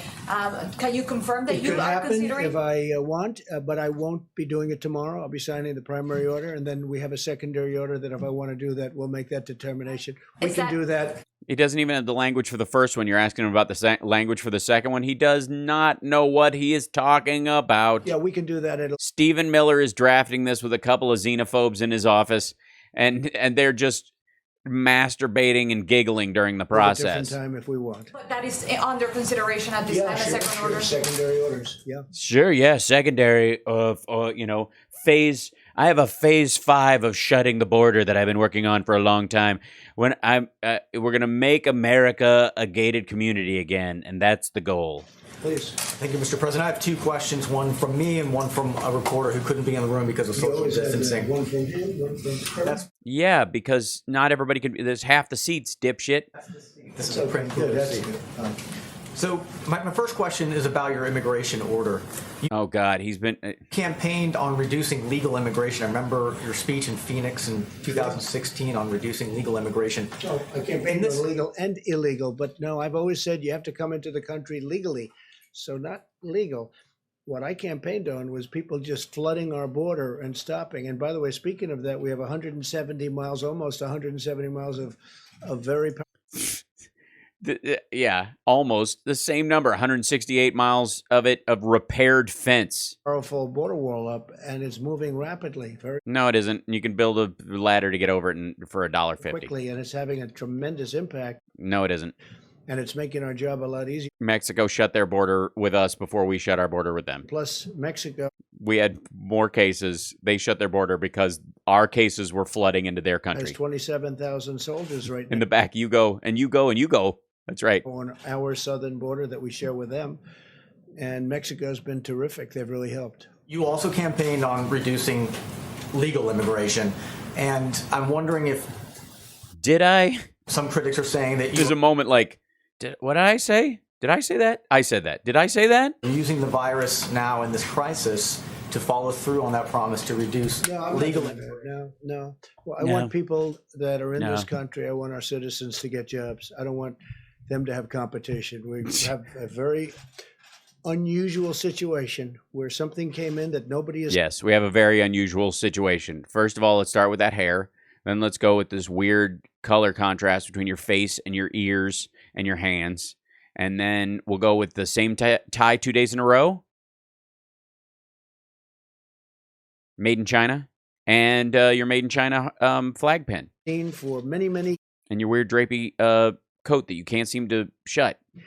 Decades, probably 1917 would be the closest analogy. Is Trump's unbuttoned jacket his version of Jim Jordan's sleeves rolled up? If you look at it, when you look at the contagion, the kind of contagion we're talking about. So, no, I'm not doing that at all. I want the American worker and our American citizens to be able to get jobs. I don't want them to compete right now. There's a big difference when we have a full economy, and frankly, where some of the companies, we have many companies moving in, where they need workers. That's a big difference between that and where all of a sudden a lot of... Yeah, in 60 days, that'll allow a company to tool up a factory and train up a bunch of people rather than hire people from overseas. People lose jobs. As you know, a lot of farmers rely on seasonal migrant workers. Yeah, that he's letting slide. That's why it's taken so long to draft. They expected. The farmers will not... Yeah, it was 18, 19. I know, it's crazy. He's focused on 1917, the movie. He just saw the number and it stuck in his head. That's an important point. The farmers will not be affected. The war was stopped because at the end of the movie 1917, the war was basically, we think of it as over, and then 1918 and 19, so that basically is what stopped the war. Yeah. I'm basically a peacetime president just because of the amount of disease. That's a very important point. I mean, it's a great point, actually. I'm glad you brought it up. No, the farmers will not be affected. They've had cases where they stopped everybody from coming in, and all the farmers went out of business. They were literally out of business. You remember that, Brett? It was not so long ago. But it's easy. It's easier to stop everything cold than it is to... Yeah, I know. That's why you guys have taken the whole open borders concept that the Democrats were talking about in terms of migrant workers, so that you could set up a card check and verification process so that they could live in Mexico, come across to work, and go back home to Mexico and not have to come over here, live for months, and live under the table, all this other stuff, set up a structure. But the businesses in those states didn't want them to do that. Plan it so that... And you were like, they want open borders. Like, oh, God, we're talking about migrant workers, stupid. The farmers have the people that have been working on those farms for many years, and that's what we're doing. No, the farmers will... We give those jobs to the Bundy clan. Not be affected by this at all. If anything, we're going to make it easier, and we're doing a process that will make it better for those workers to come in, to go to the farm where they've been for a long time. Now, for a question from our reporters... They're not going to do anything. Again... This is the set up roadblocks thing. Like, we could be setting up roadblocks, so I'm getting points for helping something instead of hurting it. Out of the room is from the Washington Times, Tom Howell. Why hasn't the CDC, the federal government's main disease-fighting agency, had a more public-facing role amid the pandemic? It was holding regular media calls early on, but has not held one since early to mid-March. Well, I can't tell you that. CDC has been terrific. We've worked with them very closely. Fantastic job. We were very much involved, even in the border decision that I made last night. And the director's doing a good job. And we have always, whether it's Tony or Deborah or Steve, we have always a lot of people up. And certainly, as you've seen, the director's been here a lot, right? He's been here. He's been sitting here. He's been speaking a lot. No, CDC is very much involved in everything we've done. More calls. Yeah. The director of the CDC said the protest. Yeah, sorry. Sorry about the arousal moment yesterday. Against stay-at-home orders are not helpful. You've encouraged some of these protests. What are your thoughts on the CDC director saying that these protests are not a good idea? People, look, it's not a question of helpful or not. People want to get back to work. Yeah, but they don't want to die to do it. And I've watched some of the protests. Look, people want to get back to driving on this road. Who cares if it's flooded? We don't have time to drain the water out. People need to drive across this road. And if this entire valley is flooded, that they're just going to have to put a snorkel on their car and go back to driving. In great detail, but I've seen that, and they're separated. There's a lot of space in between. I mean, no. They're watching, believe it or not, they're doing social distancing, if you can believe it, and they are. And no, they have to. And when you say they don't have to, it goes away quickly. They're protesting, but they're No, those people are not doing 6 feet. If the people who believe it's bullshit are not social distancing. The groups I've seen have been Yeah, the groups you've seen. Okay, there you go. very much spread out. So I see. I think that's good. Look, people, they want to get back to work. They got to make a living. They have to take care of their family. They don't want to do this. It's unfortunate, maybe one way or the other. Both are unfortunate. Both are unfortunate, but you have people out there that are anxious to get back. Yeah, please. Surveys seem to be indicating that people are actually more concerned. People are concerned about the virus spread, and they don't want to go out. Yeah, They don't want to go to work. They don't want to go outside. They're two groups. They're both big groups, both of them. So my question is, what good is it for these businesses that would reopen if the customers are Well, afraid at to the go same outside? time, we have to build back our country, and I'm going to make our country bigger and better and stronger, and we have to get started. There's a big difference there because people have really been through a lot, and they understand what to do now. Before, nobody had ever heard of a thing like this. Wouldn't you say? I mean, nobody ever heard of a thing like this. Distancing, social distancing, what does that mean? Washing your hands every 15 minutes, what does that mean? I mean, What does people that have mean? never seen or heard about anything like this. Now they really are. They've not only have they done it, but they've done a good job of it. But you have people, you can't break the country. At some point, you have to go back. Now, hopefully the governors are going to do, because I want the governors, and I've always wanted that. You could call it federalism, you can call it whatever you want. But the governors, I want them to do it. If we Sometimes I get the timing right. It's a little bit of a delay, so I have to be slightly ahead. I have to be nearly psychic about his movements. But when you get, a nice, solid... see them doing something we don't like, we'll stop it very quickly. But they're doing a good job. They're being careful. Some of the governors, frankly, they're in a position where they can do it sooner or they can do it a little bit later, and that's okay. But people, they don't want to, they need money. They need help. We're going to lose, and we can't break our country over this. We can't do it. We have to get going. With that being said, some are going to go soon and some are not. Yeah, in the back, please. If I might just, pardon me, hair salons, nail salons, tattoo parlors. Dr. Birx, can you weigh in on this? Because the people of Atlanta want to hear from you as well, as much as they want to hear from their governor and from you, Mr. President. I think it's fine. There's only a few people in those places. Those are one of the early ones you could open up. Especially nail salons and tattoo parlors and hair salons. They have more cleaning facilities and more access to PPE than almost any other business. The problem is there's a slippery slope to everybody else thinking they can work. How do you safely have hair salons and nail salons and tattoo parlors where people inherently, this is in Georgia, where people have to inherently be close together? I think what I've been trying to communicate. People aren't inherently close together in those situations. They're working on someone else, but they're also wearing tattoo parlors. People wear a face mask and gloves while they do it. It's a terrible analogy. The last several days, it's really important that the governors and mayors communicate critical information to their communities and show very clearly the data. Remember, we wanted this data and evidence-based, the data that they utilize to make decisions and the data that the mayors should use in each of the communities. Richard, that's terrible. 5 years old, man. There was a 6-week-old that died from this. Like, just don't pay attention.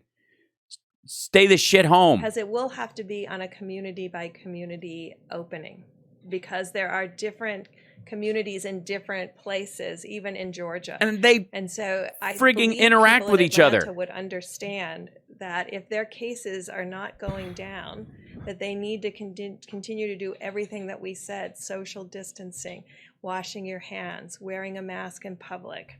So if there's a way that people can social distance and do those things, then they can do those things. I don't know how, but What? people are very creative. I So I'm don't. not gonna I don't know how. No, you don't. You do not know how. prejudge, but we have told people very clearly, and the president guidelines made it very clear about the expectations of phase one. And remember, phase one also included social distancing in restaurants, social distancing in every place that was entertainment, and keeping your own individual social groups to less than 10. I mean, we've been very clear in the guidelines, and I think it's up to the governors and mayors to ensure that they're following the best they can each of those phases, to make sure that both the public is completely protected. But the governors and mayors also need to communicate very clearly on the data that was used for decision making and make that transparent and available to their communities. No, you guys need to. Wait, what? No. You're the CDC. You're the person making these decisions. How? Example that you just gave, are they doing testing before they go in? We have to find that out. That's why I'm speaking to the governor a little while, and I'll be asking him those questions. Please go ahead. Thank you, Mr. President. No, they're not. What do you mean, are they doing testing? You were just bitching about them having enough time. Oh, God. Just trying to get a sense of what you have left in the toolbox as it relates to oil. You hashed out the deal with OPEC Plus. You've ordered for purchases into the SPR. I mean, what else can be done? The biggest thing in the toolbox is to get our country open. That's by far the biggest thing there is. If we can open pretty well, and I think we're going to, over a period of time, piece by piece, puzzle, remember? If we can open well, I think that's your biggest part by far. That's where the engine is, more important than any other thing that we can work on. Please, go ahead. So, wait, so your solution for oil is just getting the economy back to normal. They have projected out, even with the economy getting back to normal, oil under $30 a barrel until April of next year at least. It's done. Mr. President, two New York related questions. In your meeting with Governor Cuomo, was there talk about providing states like New York with aid in the fourth stimulus package? I'm wondering if you have any thoughts on whether that aid should be tied to infection rates, whether states like New York, New Jersey that have been hardest hit should receive more money, and also wondering if you have any thoughts on Mayor Bill de Blasio saying today that he'd like to host ticker tape parade of sorts once this is all over to honor the healthcare workers. As a New Yorker, have any thoughts? Frankly, that sounds like a good idea to me. When it's all over, it sounds like a great idea. They deserve it. They're warriors. They've done an incredible job.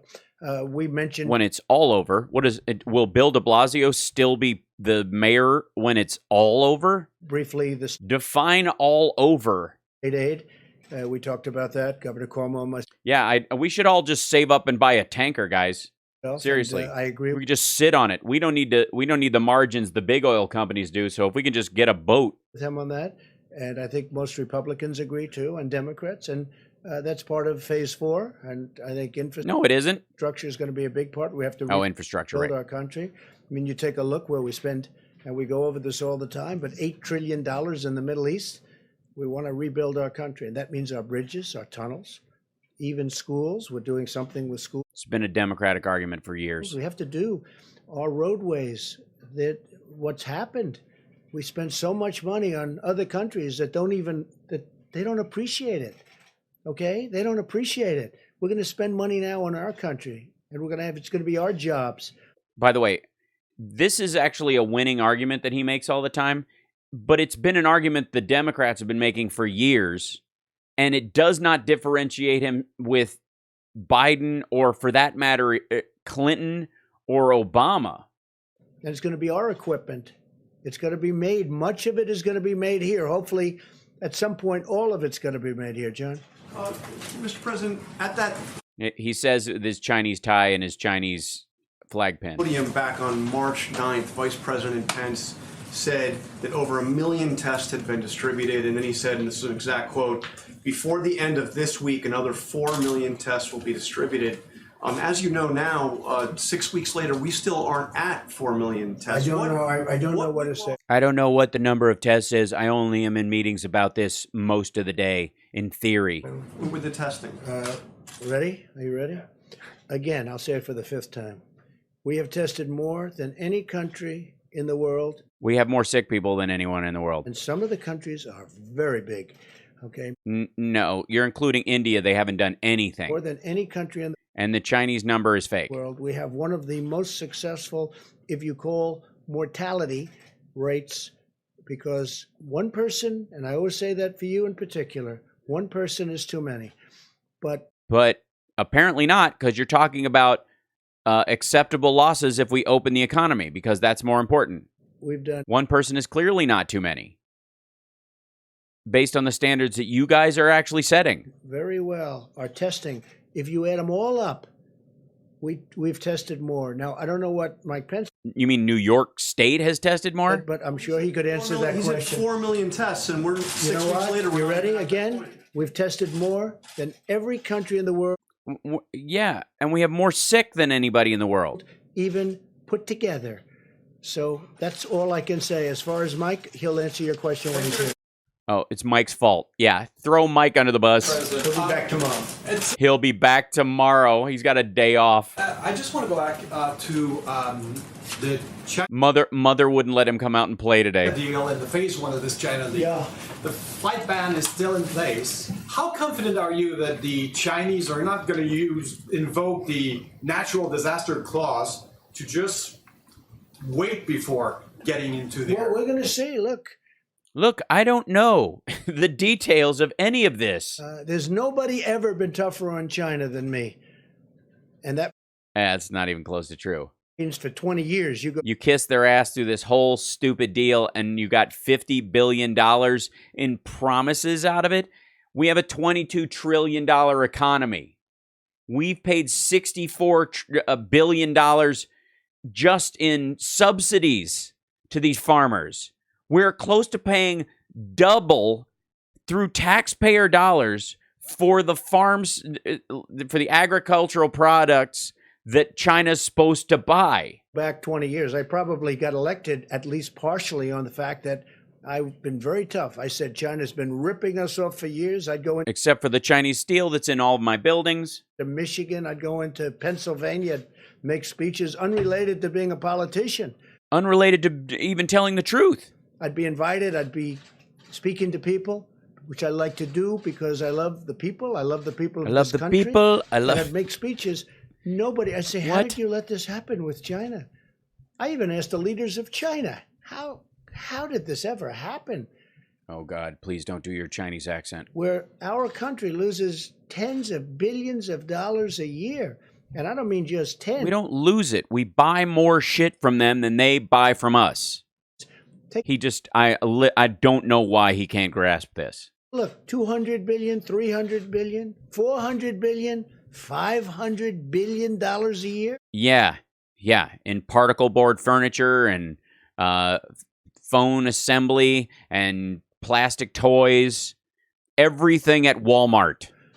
How did they ever let a thing like this happen? Now, if you look Yeah, ask Walmart. at this last year, the deficit went way down, and I'm talking about even before. Now it's much different.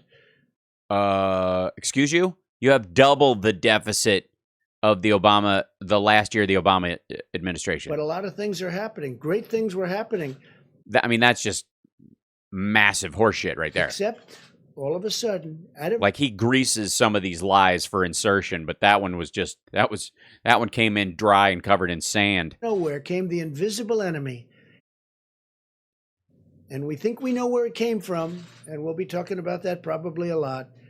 Probably a lot. Came the invisible enemy. There's been nobody tougher than me on China. I have no guarantee that they are going to go ahead with this phase 1. But if that No, I have no guarantee that they're going to do the deal because I've been tough on them in my deal making.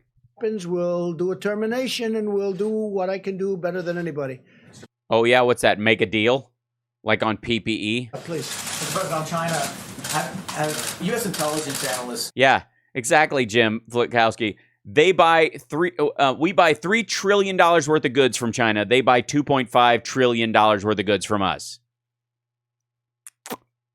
I mean, honest to God, dude does not understand that concept at all. That they think that the virus is Thanks for the sparkly hearts. from a Chinese research lab, that it was an. Well, I can't tell you that. Have you? I can't tell you that. I don't even know if Kim Jong-un is sick. Intelligence agents told me. I mean, what kind of a question is that? Do you feel? I can't. Do you want me to tell you? Let me tell you what they told me. Look, they told me plenty. They told me plenty. Brett? They told me plenty. Look, they told me a lot of things. And I, as far as you know, I believe half of what I think is real. To follow up on you said about the small business program, Harvard's going to pay the money back. How confident are you that you can claw back money from places I'm going to like have to look. I don't like when Harvard, that has, I think, a $40 billion endowment or some incredible And a bunch of people in my administration? amount of money that Harvard gets this money. Harvard should pay that money back. I want Harvard to pay the money back, okay? What about Ruth's Chris? And they That's Texas money. I guess he's not. It's easier to be mad at Harvard. don't do that, then we won't do something else. They have to pay it back. I don't like it. We won't do something else? What? I don't like it. This is If they have plenty of money, what are you going to do to them? meant for workers. This isn't meant for one of the richest institutions, not only far beyond. Are all the different universities under the Harvard bandwagon or under the banner? Excuse me. Are they all on the same level? Do they all get the same amount of money? Do they all get the same? Are they the same functionality in the COVID era? Are there more of them that have problems because people can't learn what this section of the school does from home versus another one? Like, MBAs can be done from home, but chemistry and engineering can't be? Is it all the same? Did they take it for one thing? Do you even give a shit? Do you even know? The answer is no. On schools in the world, they got to pay it back. I want them to pay it back. Yeah, what about Ruth's Chris? Mr. President, your Florida clubs have had to furlough workers. That's true. Yeah, that's true. You thought about almost all of them were migrant workers. asking your family members to maybe keep some of those workers on the payroll to help Yeah, how about that? instead of sending them to the federal government? We've seen other companies do that. Yeah, in Doral, you're not allowed to have the golf courses open. You can't have the clubs open. You can't have anything. It's a How much staff does a friggin' golf course need ultimately?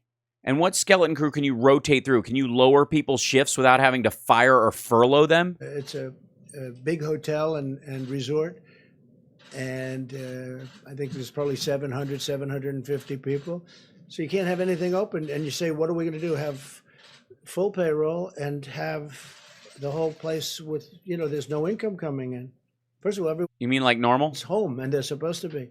Second of all, in Florida, you can't use golf courses.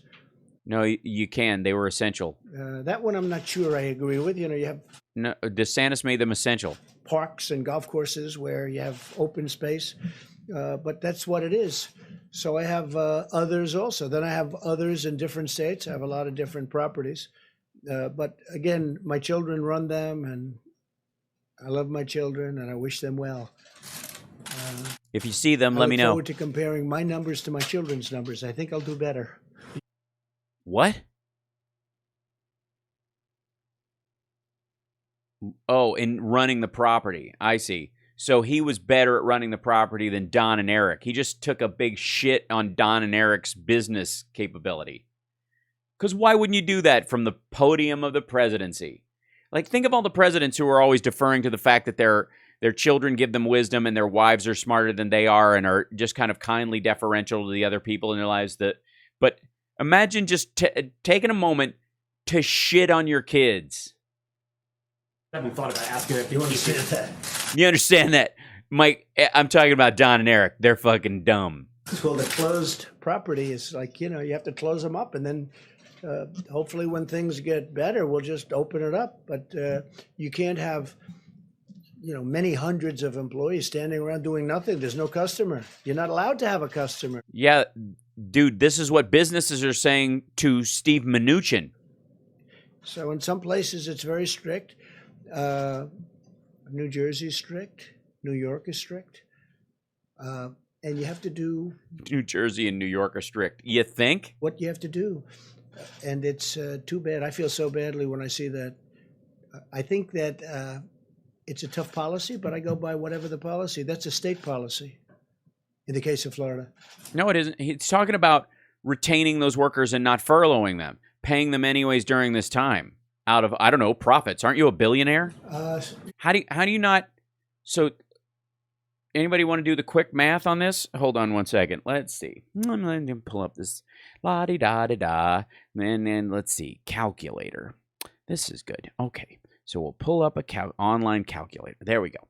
And let's see. Let's I don't know. Let's see. 700. Let's see. Let's give them 50 hours a week. Times 50 times 15 equals $525,000. So you could keep everybody in the entire organization on payroll for $15 an hour, 50 hours a week for $500,000. Is that my drunk? Is that sound about right? Is everybody? And let's see. And then we'll add that they all get a $1,200 bonus to it. So let's see, clear. 1,200 times, let's actually just say he goes, he's got 750 employees, so we'll do that. Okay, so equals $900,000. So they get $900,000. Yeah, I'm being generous, Slick Chick.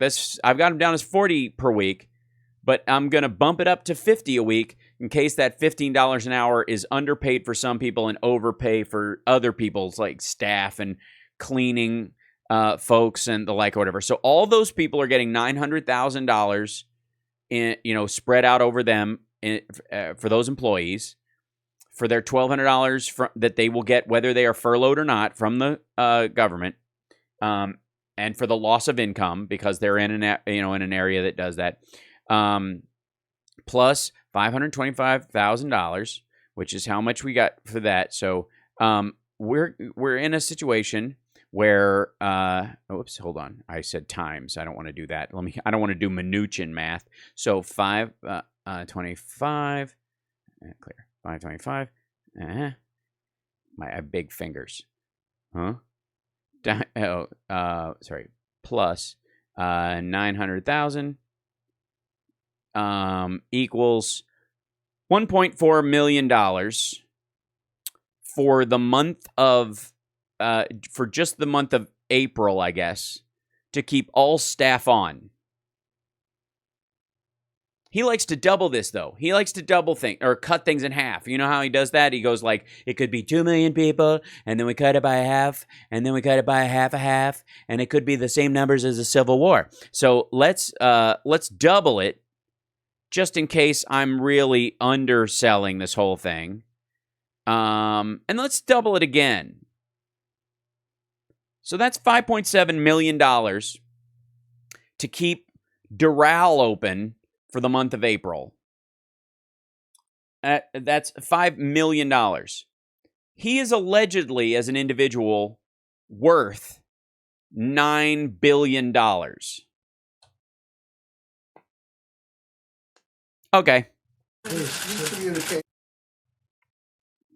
You've communicated regularly with They furloughed all the workers. Kim Jong-un, the North Korean leader. Are you going to try to reach out to him to check on his condition? Well, I may, but I just hope he's doing fine. I mean, do you really? I've had a very good relationship with Kim Jong-un, and that's to the benefit of the country. That's not a bad thing. That's a good thing. Yeah, it is a bad thing. He's insane. And I'd like to see him be well, and we'll see how he does. Again, I don't know that the reports are true. You don't? Succession, as far as you know. I don't want to ask him that. I have asked him that, but it's not. I don't want to ask him that. I have asked him that. Did you ask him that? You didn't ask him that. You don't ask them that. Your State Department will know. It's his sister. My purpose to tell you that, It's not my purpose to tell you that. Whose is it? You don't work for North Korea, dickhead. But I hope he does well. Please. I'll follow up with Dr. Birx for a moment. Dr. Birx, if you don't mind, I just wanted to follow up on the question we were asking you about with social distancing in some of these on the way out the states. door. With Georgia opening back up, things like tattoo parlors, getting a massage, social distancing, maybe there are some creative ways, but it seems very difficult to do social distancing. So do you have a message for people in Georgia who are soon going to have a choice? Get a tattoo and then a massage and get their nails done and their hair. Some 4 things it looks like you've done in the last week. About going to the hair salon or the nail salon or getting that tattoo if they're not She's actually falling asleep while we're watching. 6 feet apart and they're not able to follow these social distancing guidelines. What's your message to people in a state like Georgia? Well, we made it very clear in a message to all of the American people with opening up America again, the criteria that we wanted states to follow. Those were careful criteria. There were only 6. They were carefully selected in conversations with epidemiologists around the world and with CDC to really pick things that people could understand and use platforms that people have utilized in the past. But it was built on the premise that it needs to be data-driven and it needs to protect those who are most vulnerable. Someone gets Brent Spiner on the phone. And then it went through the phases. And the very first thing it says, in all phases, all individuals need to continue to watch. And by the way, am I the only one? There's a cat hair on my microphone. Am I the only one that's data-driven? Wash hands, protect the vulnerable. But then we're all talking about plasma. Woo. Ensure the safety of others. But in phase 1, it made it clear that social distancing was absolutely key. And it still is. I think it's on the White House. And it's the beginning of phase 1. Can you explain to him, this is like the way that Chinese age people versus the way Western people age people. Do you know that you are a year older in Chinese years because we start at 0 and they start at 1? So when you're born, that's 1. We start as you have to live a year to be 1. They go 1, you're starting off here. 2 is the end of your first year. 3 is the end of your second year. That kind of thing. So this is. Can someone explain to him that, because we are operating like on the American counting of phase 1, meaning you start phase 1 and at the end of phase 1 you're at 1, and you begin the process of phase 1 as far as business. You have 14 days leading up to it. Then you hit phase 1. Then in phase 1, you do these things. At the end of phase 1, you begin phase 2, which is the 14-day lead up to, is it okay now to do phase 2? So it's a month and a half we're already talking about. Us website, and we ask every American to read it and to use that as their guidelines. Now, we've also asked governors to create county-level information. It's true, Christina. So that communities can see the information and understand why they may be different than a different county, so that it's very They may be different because you're describing phase 1 in a different way than the president is describing phase 1, and you're both on the phone call half the time. transparent and understandable. I had a question here a couple of days ago on a Jacksonville beach, and Jacksonville is dramatically different than Miami. And I think that was reflected in why Jacksonville had a different set of information and regulations. So I'm not going to second. It's Florida. Never use Florida men as the standard. Judge anyone about their decision making. What That's true, Mark. Phase 1 and phase 2 will be fantastic. I'm sorry I even questioned it. I'm going to say is we were very clear in what we really believe protects the safety of Americans. And that. By the way, like and subscribe. Give us a thumbs up. Don't forget. Hit that thumbs up. Share the show every day. That helps us too. If you can bounce us out and let people know that you're watching. Thank you for the super hearts in the in Periscope, because that helps us immensely. Thank you, Christine F. And thank you for the super chats, guys. This is now until live shows are legal again, which will be a long time. This is it. This is what I do. So think about becoming a Patreon subscriber. Patreon.com/HalSparks. I even made the graphic slightly larger. Price of a cup of coffee a month. I mean, honestly, be my boss. What could be easier? Clearly laid out in Oh, damn it. opening up America again. If I may, I have a question because we got data from Tokyo. An increase Help me afford a camera that doesn't shut off every 30 minutes. Oh my God, they've disappeared. cases and a double of the cases in Singapore. We've been, looking a lot at Europe after China, and then we're back into No one wants to take that podium. this area of the world. Look at this. Like nobody. Hold on. Wait 1 second. I'm doing something real quick. I'm going to take a picture of this podium to use for later.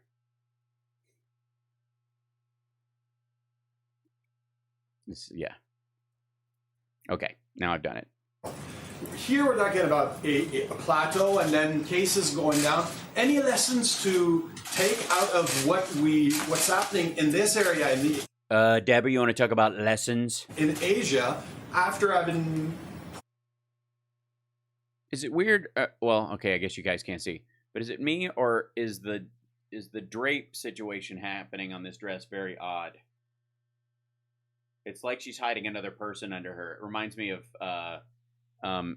of Austin of Goldmember when Mini-Me is below him and they're wearing a jacket, our attention standing on each other's shoulders. else for so long. The lesson is to be careful. Yeah. We've got to be very careful. We don't want that to happen. It could happen. I think we stamp it out if it does happen. Yeah, like you're stamping it out now. We're not going to be doing any mass closings, I hope. So I think we could, I call them some burning embers, and we put them out. And I think we've gotten very good at that, but we'll see. But we don't want that to happen. No, absolutely. You're concerned, Mr. President, once the reopening happens, we won't need to go back into reclosing. I don't want to do that. You don't want to do that. Nobody in this room wants to do that. You look forward, I think, Brett, very soon, and John, sitting next to a lot of your fellow reporters, right? The room seems so empty this way. But it's one of those things. Yeah, go ahead, please. Mr. President, thank you. On the topic of public support for your immigration treaties, an Ipsos USA Today poll just came out and found 80% of Americans are supportive of the immigration halt, the temporary freeze. Yes. Did that have any? Did public support have any effect on your decision making here? And are you surprised at those numbers? Yeah, it's a high number. I did not see that number. I heard there was a poll. I'm sure there'll be a lot of polls. No, look, I think the American people want to make sure that they have jobs for the American people, not for people that come in many cases illegally into our country. So we're doing that. I don't know what the numbers are, but I think just common sense tells you that's where we should be, and that's where the American people want to be. And we'll build our country back. And I'm telling you, with all of the things that we're doing and infrastructure, which we desperately need, it's going to be an incredible thing taking place. Sorry. So I think it's going to be a renaissance. So we're going to have something that will be, a lot of people are going to go to work building those roads and bridges and tunnels and highways and all of the other things we're going to be building. And broadband for the Middle West. I mean, the farmers haven't been treated fairly. Let's face it, the farmers have been treated terribly when it comes to the internet. So we're going to take care of that. We're going to make them very happy. So we'll see you all tomorrow, and we'll have some interesting things he's leaving to put out tonight. And I appreciate you being here, and it's an honor to have Brett Baer here. It's an honor to have Brett Baer here. Why? Because you guys are going to have lunch after this? Used his slot a lot, John. Used that slot a lot. Get on, Mr. President. No. We want to have you back soon. Thank you very much. Thank you, everybody. Thank you. Well, that was pathetic. There you see the President of the United States wrapping up his press briefing. Oh, my God. Welcome to Special Report. I'm Brett Baer. We're doing it tonight from the White House briefing room. A little bit different. Look at him doing his own live shot. We've just watched the daily coronavirus task force briefing. President Trump saying he will be Oh, my God. immigration into the United States for 60 days because of the coronavirus. An extension is possible, he said. For 60 days. Brett Baer just said 6 days. Oh. Nobody wants to be near Brett Baer when he has a live shot. Tomorrow, we're following some major stories tonight, but we wanted to bring in John. It's very quiet. I can't help that because he's not on mic. He's got his own mic for his own thing at the back. Oh, by the way, I figured it out. I figured it out. This is it. Here you go, guys. You want to know why? There's a monitor right there. That's for Brett Baer's live shot. They let Brett Baer bring in his own live hookup. That's what that is. That's what the monitor was. That's why you need a guy like me who's a master at the teleprompter. I mean, I don't use one here, but I damn well could. And you wouldn't be able to tell the difference because I'm that good. That's basically how I got Talk Soup, is that I was able, like the job on Talk Soup more than anything else, because there's a lot of funny people in the world, is being able to operate a teleprompter like it's a thought coming out of your head. It's 100% the deal. And by the way, John Henson is a frigging master. That man had every in the teleprompter. I just used bullet points. That dude read text line for line. Yeah, anyways, you guys are lovely. Thank you guys for the super chats today. I greatly appreciate you guys, and I thank you for the new follows that have of the folks that came and hung out with us. Did my pay it out? Yeah. Christina F., thank you. Thank you, Carl Jacobson and Georgina Poole and Rebecca Barwig and Muse Tudor. Thank you so much. Hey, stop the criticism of drunk women in miniskirts. It was an analogy. Kurt Grove, thank you so much. Rob Glenn, thank you, sir. And I'll get back to you about the Pico mic situation. Patty Gardner and Jill Carter, thank you so much. Patty Gardner, thank you. 1524 Scooter, always a pleasure. Georgina Poole, again, thank you. KW, thanks for the follow. Christina F., thanks for the super chat. Kelly O'Rourke, thank you for the super chat. Muse Tudor, I'm like an NPR thing where they're going, the show today was brought to you by a grant provided by Jenny the Cat Whisperer and Natalie Ziemba and Jill Carter and Muse Tudor and Templeton Zarat and Super Hearts, like people from Angelic Princess and everybody. Yeah, fill up that tip glass on your way out the door, folks. That would really help.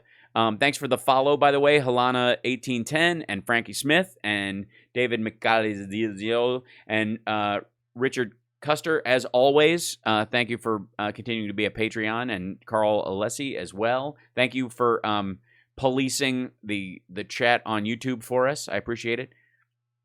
Andrea Bauer, thank you guys so much. Benny Loco, yes, thanks for reminding everybody to smash the like and give us a thumbs up. Support the show, spread the word. We're growing, and it's because of you guys, and I greatly appreciate it, and I will continue to make this as silly and yet as factual as I possibly can. And every day, I'm working to make the tech on this a little bit better, a little bit cleaner, piece by piece, and until we're basically up and running, as this is, we're like a real TV show at this point. One day, we're gonna put this whole thing in a van and tour the country. Thank you, Christine, for becoming a patron as well. I appreciate that. Yeah, the benefits of being a patron, besides the fact that you're helping the show, which is the essential issue of this, is mostly live show related, and those will be a part of regular life again.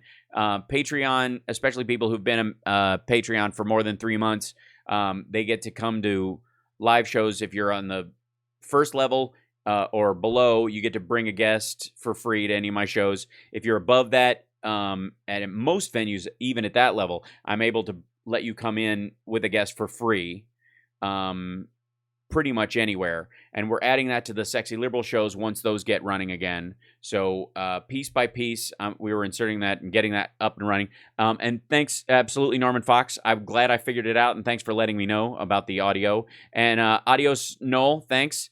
And to everybody watching in Ireland, bless you, stay healthy. And to everybody who's watching in Europe, bless you as well. In all the countries across the globe who are checking us out, and everybody in China who's watching us on a VPN, I know you're there. I know you're there, and I know you can't be in the chat, but I appreciate you, and I'm saying hello to you, and I hope you're enjoying this, and I hope most of the jokes don't fly over your head, but that's why I made sure that I had fart sound effects. So there you go. Help in any way I can. Thank you, Glamzy1 as well, too. So big hugs to everybody, virtual, Virtual hugs. Hold on. I'll just switch to this real quick.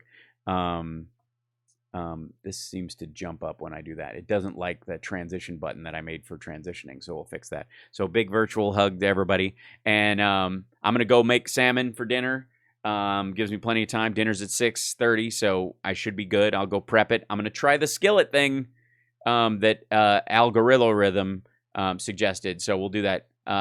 Slanche, which is, yes, as well to you. Noel, thanks.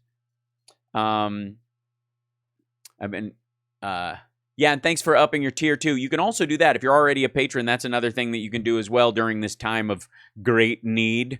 But also, I want to remind anybody that if you can't super chat or you can't support the show or you can't become a Patreon or whatever, or you need to stop for a time being because of financial reasons, please don't worry about it. Please do what you need to do to take care of you and yours, and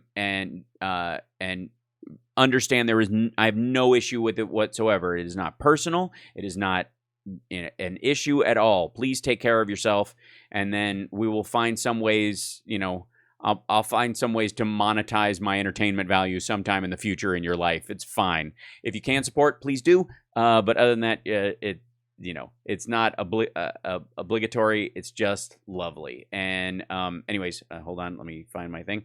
And I will see you guys on the other side of tomorrow, because I will be back.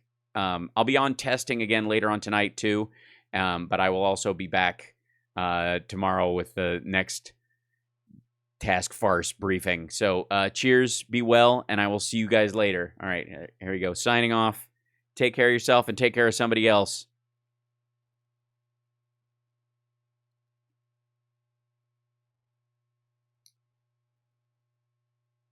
I'm honestly gonna have exit music by tomorrow. That's my goal. That's my next little. It's on my to-do list.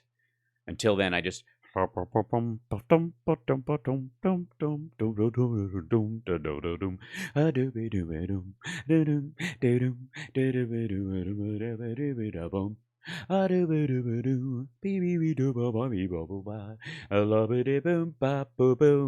you tomorrow.